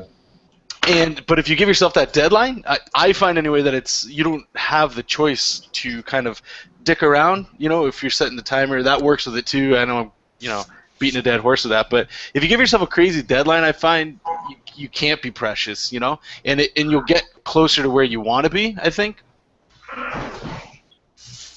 I think you're totally dead on, and that was a result of what happened to me over the time building Holiday. Because at first I was getting really caught up in a lot of stuff, and then well, actually, what what was the alarm bell for me wasn't just setting a deadline. It was knowing that we actually had some readers. Right, at first, whenever you do a webcomic, there's no readers. It's just there's nothing going on. It's just you know, screaming in a cave. You know. Yeah. But once you've even got 40 readers, like once they could see the stats that there were actually, like, you know, 40-something people that were coming back and reading it, because of I was doing really good Facebook mostly promotion and Reddit promotion. Then suddenly I had a responsibility to those 28 people or 43 people that week. Right. And that was enough to get the stress hormones up and just go okay, because I wasn't late or anything, but it was a little nebulous because it was kind of like we were doing it for ourselves, right? Yep. But once I got to the place where there was just a handful of people that I know were coming back to read it, I was like, oh, okay, because you paid your dollar, not literally, but they're paying their dollar in essence. They're coming to see the movie. You got to get them another 2 minutes of the movie. You know what I mean? Because they came to the theater, right, or something. And so that was enough to kind of build the stress of it. And then over time, as you know, you get fatigue, right? I mean, when you're working on freelance work, which I used to do, I didn't have a lot of fatigue problems because it was always a different job, right? Excuse me. So it was always you're always kind of running in all different directions, so you never get a chance to get kind of tired of the job. Yep. But one thing I find is true with this, and this is I half own this thing, I half created it. This is my baby, right? But it gets sometimes there's places where it gets drudgery, drawing the same characters over and over, having to come up with yet another interesting panel arrangement, whatever it is. And I think one of the things that happened as a result of that and the stress of knowing that people were reading it was that I was just I'm not going to be that precious. I'm going to do this like this. I'm going to cut away these things and get things down to a workable minimum. Because otherwise it's going to drive me nuts, and also it's going to bog me down, make me even slower. So it was almost like by taking things away, I mean, you take things away, you have more time, but it also made it more vital, because then it was well, what's the minimum amount that I can do here and convey what needs to happen in the script and that kind of thing. Right. So, but yeah, the original deadline bell for me was when I knew that there was actually somebody out there who cared, and then I was well, now I have a responsibility to make this happen every week. It ceased to be just abstract or that kind of thing. Yeah, it's funny how it only really has to be, at least for me, it only has to be one person. If there's one person out there that's kind of waiting on it, it's you feel like you have to satisfy that person because they're interested in what you're doing, and hopefully it'll eventually become more than one and grow and grow and grow. But it's funny how just one person that's interested is enough to kind of Yes, let's hope that it'll be a whole 7. So we have a new person, Eric. Hey, Eric. Hey, thanks for the invite. Sorry I arrived so late. No problem. Thanks for you posted it. I don't know why it didn't show up before, but I try to check the page every once in a while. So, for anybody that doesn't know you, introduce yourself. Greg? No, I mean Eric. Oh, sorry. I thought you said everybody else introduced him. I'm sorry, I'm Eric Webb, run Eric Webb Graphics, and I do the webcomic Jumping Boy in my spare time when I'm able. And I like to draw. And I'm on a cell phone, so sorry if it's crappy sound. Proper setup. No sweat.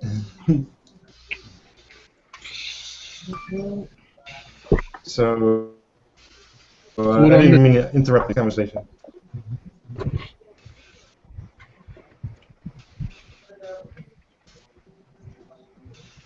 Were you done, Greg? Or?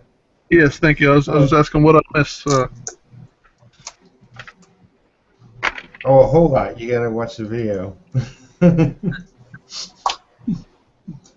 Whole lot of conversating going on. Talking about workflow and Marvel comic movies and all kinds of stuff. Yeah. Trying to better our ability of doing what we do, keep into a schedule. You know, Eric does you know, a lot of commission work. He's always doing pinups. You must have like some crazy kind of work ethic to turn out the amount of work you do. Thank you. Yeah, I don't know, something's wrong with me. I just always figured the more I churn out, the more money I can make. So, Yeah, but that's crazy talk. I try to find the fine line. I try to find the fine line between, you know, quantity and quality, though. And I would like to be able to charge more so I can actually spend the time or find a way to put more time into the quality, you know. Right. Well, you know, I'm going to put links in the video description box. If anybody here doesn't know anybody else, they'll be able to find. Actually, yeah, I know everybody's. But Eric, you know, it's more cartoony than it is illustrative, I guess. Are you thinking of going like more detail, more scenic possibilities? You mean like the landscaping, or I mean the background? Sorry, the I background. kind of do. Well, you know, more like fine art as opposed to comic book art style. Are you- Yeah, I've done some of that. I gravitate towards comics, I think. Mostly did that in like college, or Mhm. my mom was actually a very good oil painter, so I dabbled in that a little bit, but just never excited me a whole lot. There is a nice peace to it, you know, tranquility to it. Well, your work is really, you know, it's colorful, it's fun, it's, you know, explaining to people that haven't seen it. It's got energy to it, you know, a lot of your pieces. Thanks, so. Yeah, I grew up with a lot of cartoons and comic strips and stuff, and I never go completely realistic. I don't think I can ever do completely realistic. I have a lot of fun. I like cartoon or anime or Right. I always try to keep it somewhat cartoonish.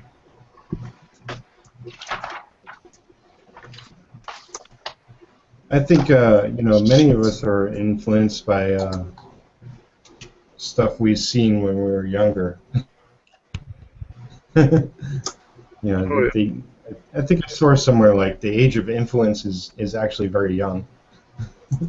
Oh, for sure. So don't mind me. I'm trying to get all set up here. Okie doke.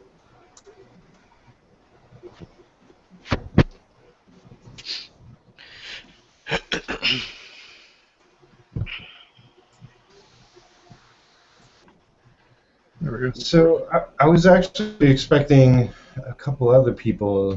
Doesn't look like they'll be joining us. Let's see. I didn't think I would, but I was able to. It was. Oh well, Marshall couldn't make it. Oh, Kristen Middleton said she'd be later, but she hasn't showed up. And everybody else said maybe.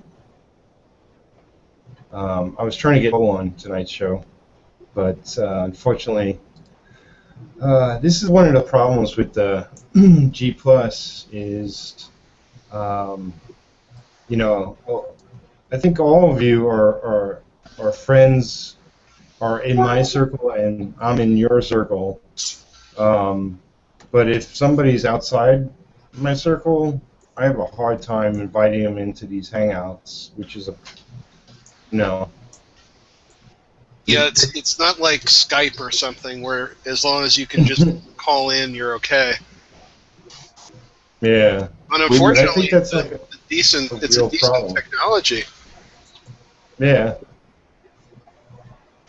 When you post for the, do you mention that you have to be in your circles? Probably it would help if when you post for the. Unfortunately, I'm at the point where I can't put more people in circles. Is that just Facebook or? No, well, on G Plus, it's where it matters for the hangouts. So you're maxed out on Facebook and G Plus with the amount of friends you can have? Yeah, I mean, G Plus says 5,000, and I have less than 5,000, but every time I try to add somebody, it says, you reached the limit. Maybe if I got 5,000 more people following me, that I'll be able to add more people. I don't know how it works. Like on Twitter. Twitter, you could do that. Like, there's a max for Twitter, but if your number exceeds your number, of followers you have, right. You could add more than something like that. Huh. I did not know that. I didn't know that Google Plus had a limit. Yeah, because I got, like on Twitter, I got 4,000? Something like that.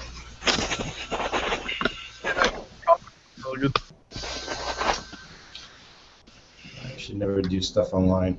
Anyway, let's say I got 4,000. Oh wait, no, yeah, I'm following 2,000 people. I could add one more. But if I had more followers, if my followers like doubled or tripled, then I could follow more people on Twitter. Oh, so it's like it's a reciprocal kind of thing. Yeah, and I think G Plus is that way. I'm not 100% sure, but anyway, it's a problem that I can't invite people I want to because there's only one way to invite people now, and that's once I have the Hangout open, I got to individually invite people. And it's not like I can go to the event page and say, well, there's, the watching list. I want to invite everybody on the watching list and hit one button. Right. I wish I could do that. Yeah, it doesn't allow you to do that. No. So it's kind of a well, you know what? It's funny. It's almost like it's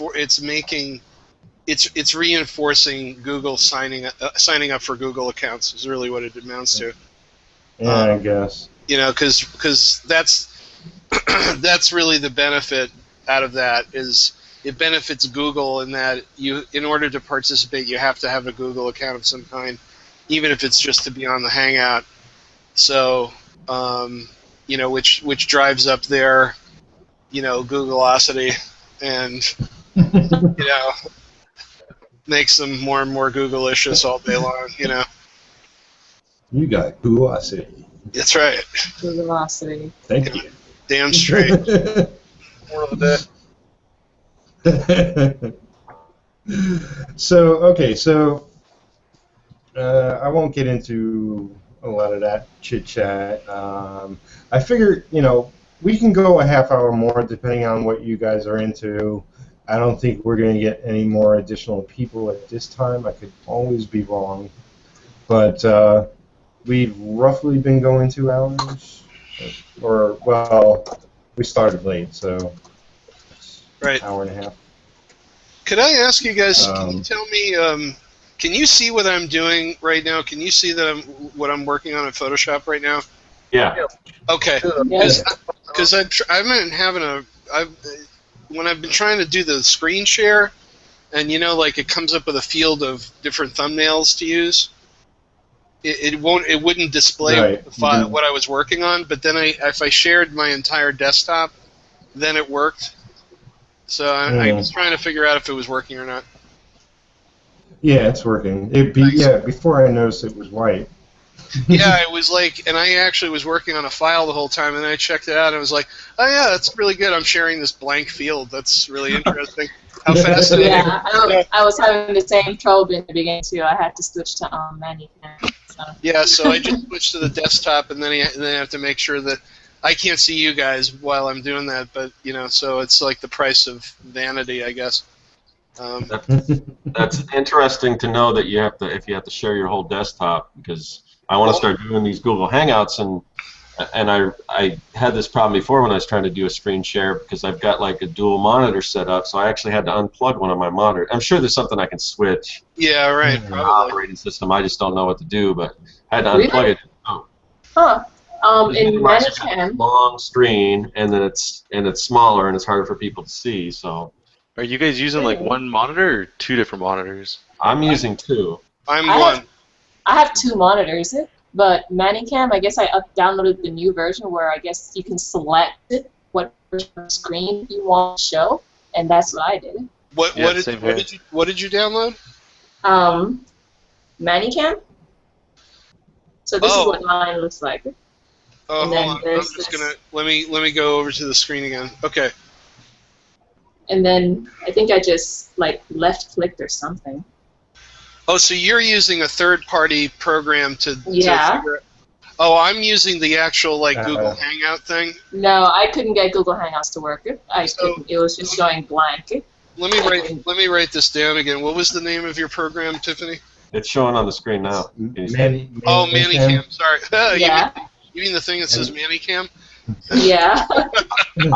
Yeah, I use Manicam. When I was. That Manicam. I thought you were talking about the other Manicam.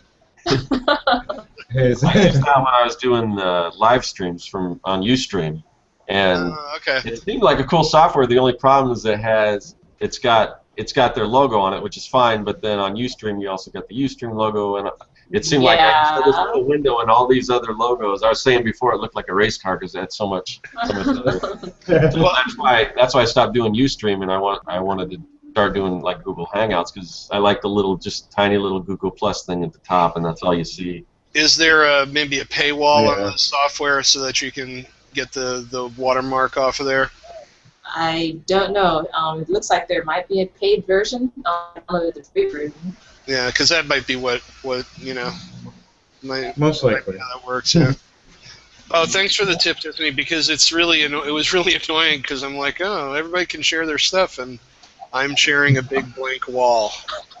I've been seeing your work most of the. Yeah, I've seen. Oh, really? You've been seeing it? Yeah. Oh, because on my end, it looks like a big. It looks like Photoshop, but then with a big white square.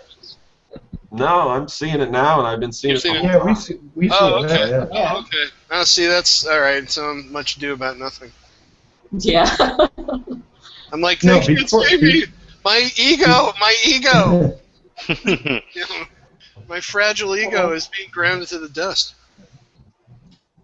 Before it was a white screen, but now it's a Oh, okay. So couple pounds. yeah. All right. I'm hungry. Yeah, it's probably hungry. Anyway, you guys, I'm gonna. Jonathan working on it. You gonna head out? Yeah, I'm gonna head out. I'm gonna have to. Head out too. Starving, she says. I'm gonna have to head out too, guys. Oh, okay. You're gonna post everyone's info and everything because I want to start following pretty much everyone. Talking to. So. Yeah, as per usual, it takes a little while for it to get onto my page, and I'll go there and put the links in for everybody, so everybody can check out everybody else. Cool.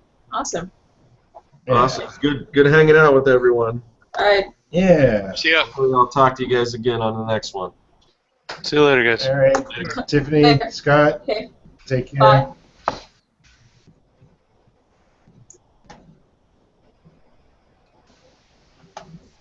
Yeah, sorry I arrived so late.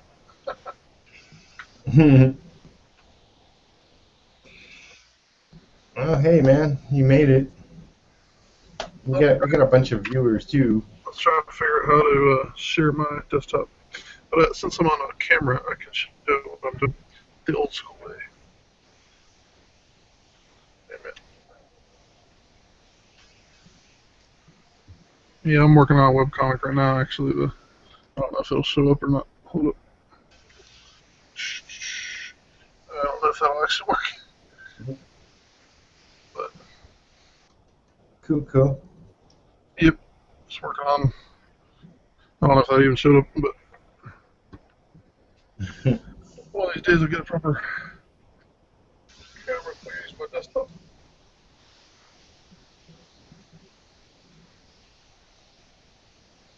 But yeah, you're using Hangouts better than I would. I don't even know anything correct.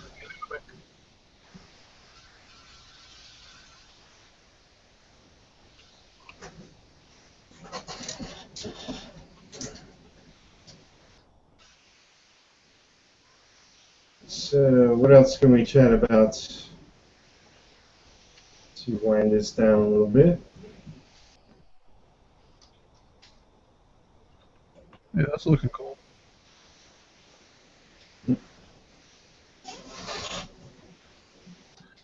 That's really nice. The He-Man looking. Oh, thanks, man. Yeah. This is for it's gonna be a mini comic-ish, I guess, but just heavily inspired from Castlevania. Oh, very cool. So I have to make the guy look like Fabio mixed with Conan the Barbarian, mixed with the main character from the game, and He-Man. Do the He-Man route too. That's a good one. Perfect. Everybody loves He-Man. Looks good. Thank you.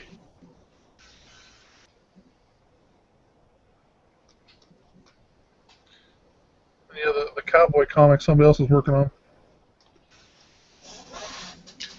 That's mine. Yeah, it looks really good. Yeah, that's great. Thanks, man. Are you posting that online? Yeah, it's called Holiday Mountain Madness, and you can find it at HOLLIDAY comic.com.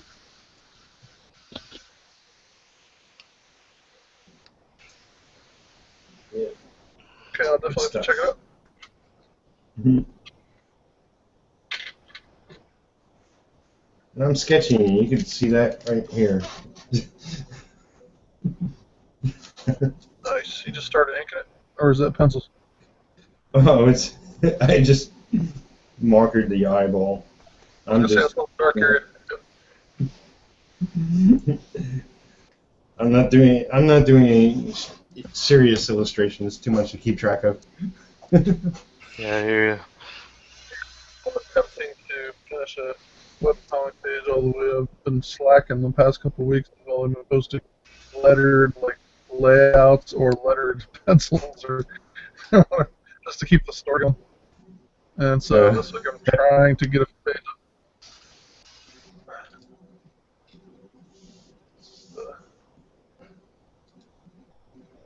Because often just to post something, I'll have the letters all finished, because I do the letters on the layout stage usually, and then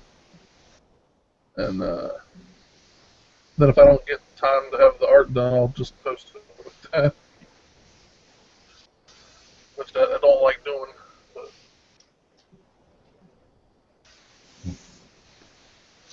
What comic are you doing?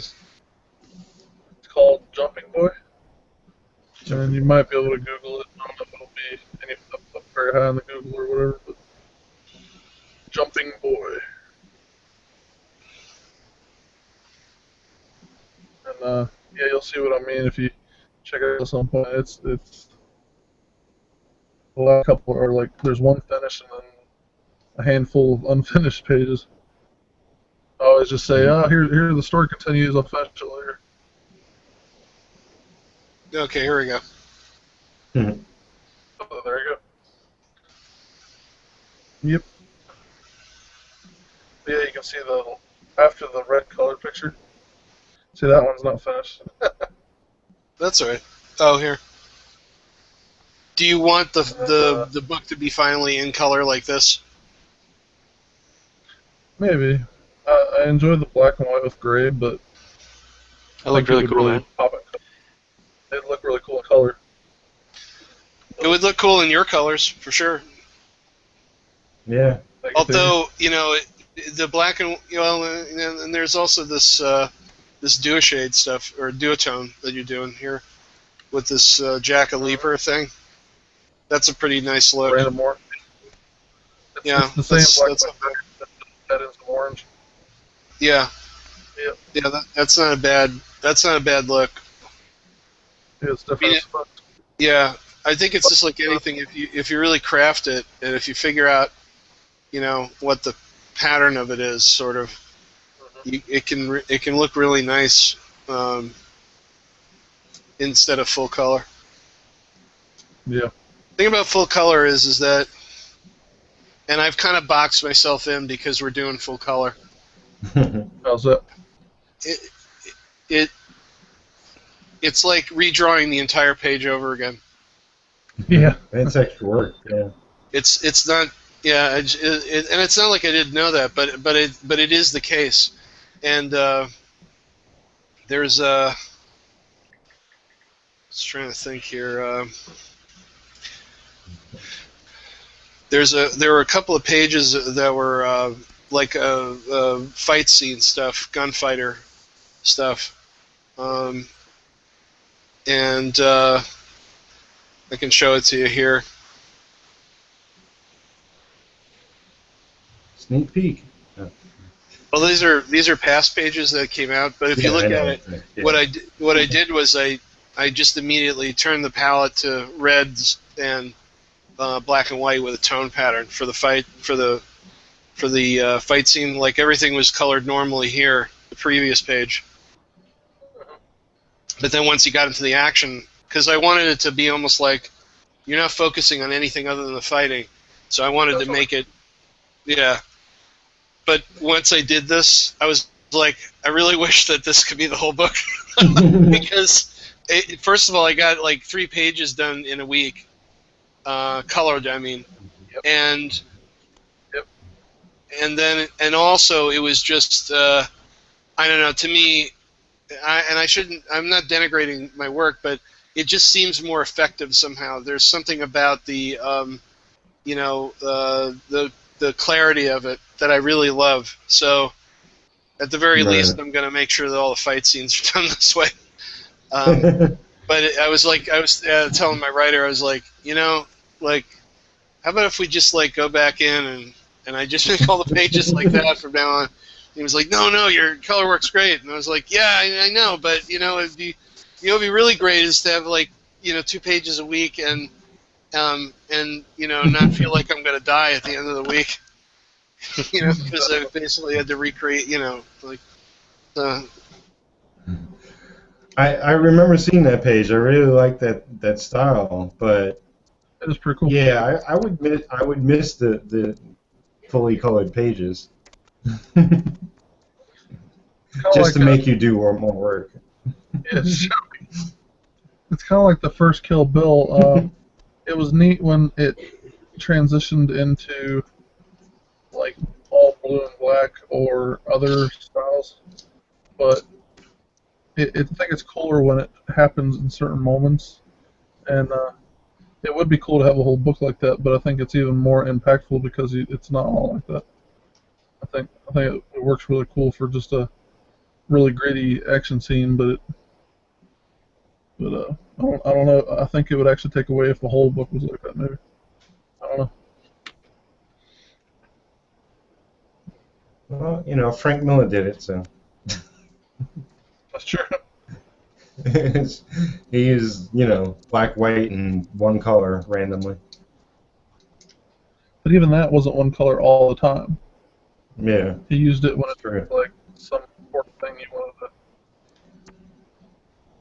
Like Schindler's List or something.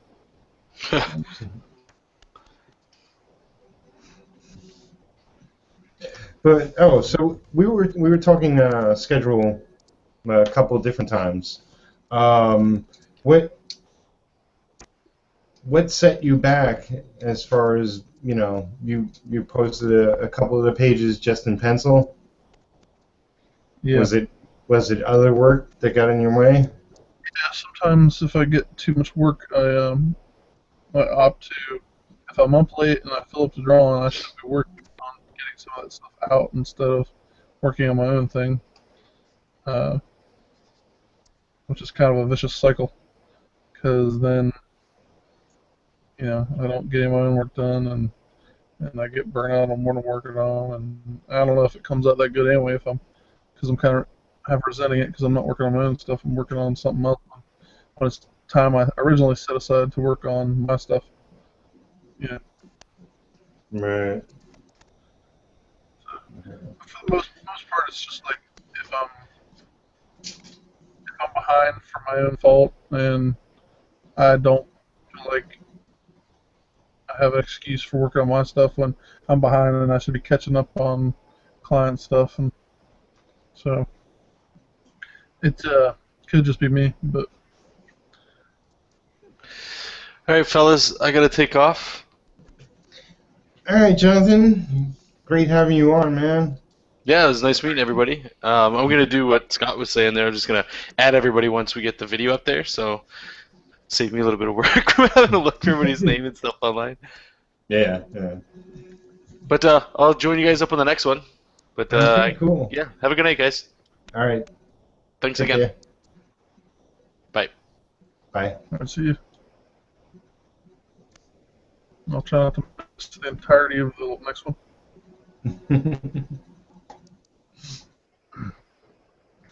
So it's 10:30 my time. I guess you're both same time zone.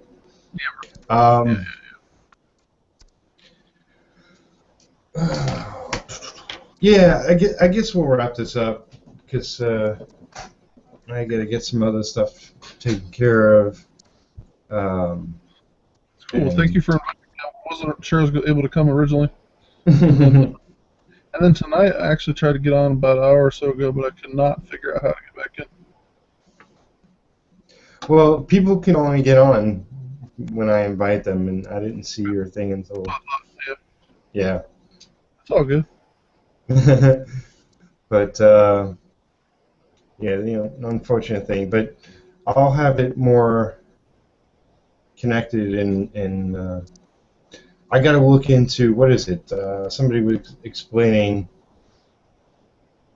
There's a way for the YouTube video to be more interactive. I don't know, but I noticed. yeah. So on Horseshoes and Hand Grenades, they were broadcasting on YouTube, and that must be a fairly new thing. yeah. Well, he's been doing it a couple months now. Oh, okay. Yeah, I'm surprised they're actually doing it. I thought it was Ashley's birthday today. Yeah. Talking about friends of ours to do a podcast. But yeah, I couldn't catch that. I was doing my show. But okay, like if there's anything you wanna pitch, Eric. Before we head out? Nope, I think I already did it. Just look it up. That's all. ERYCK. All right. Yep.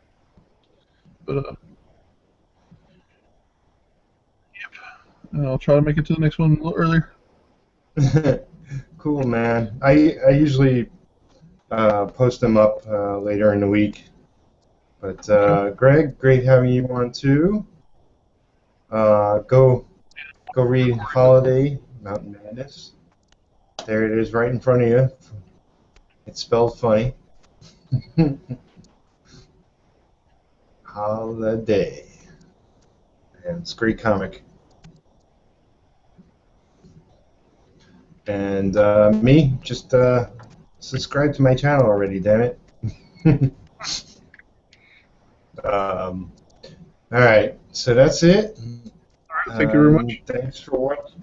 Thanks for watching. Thanks for everybody who joined me today.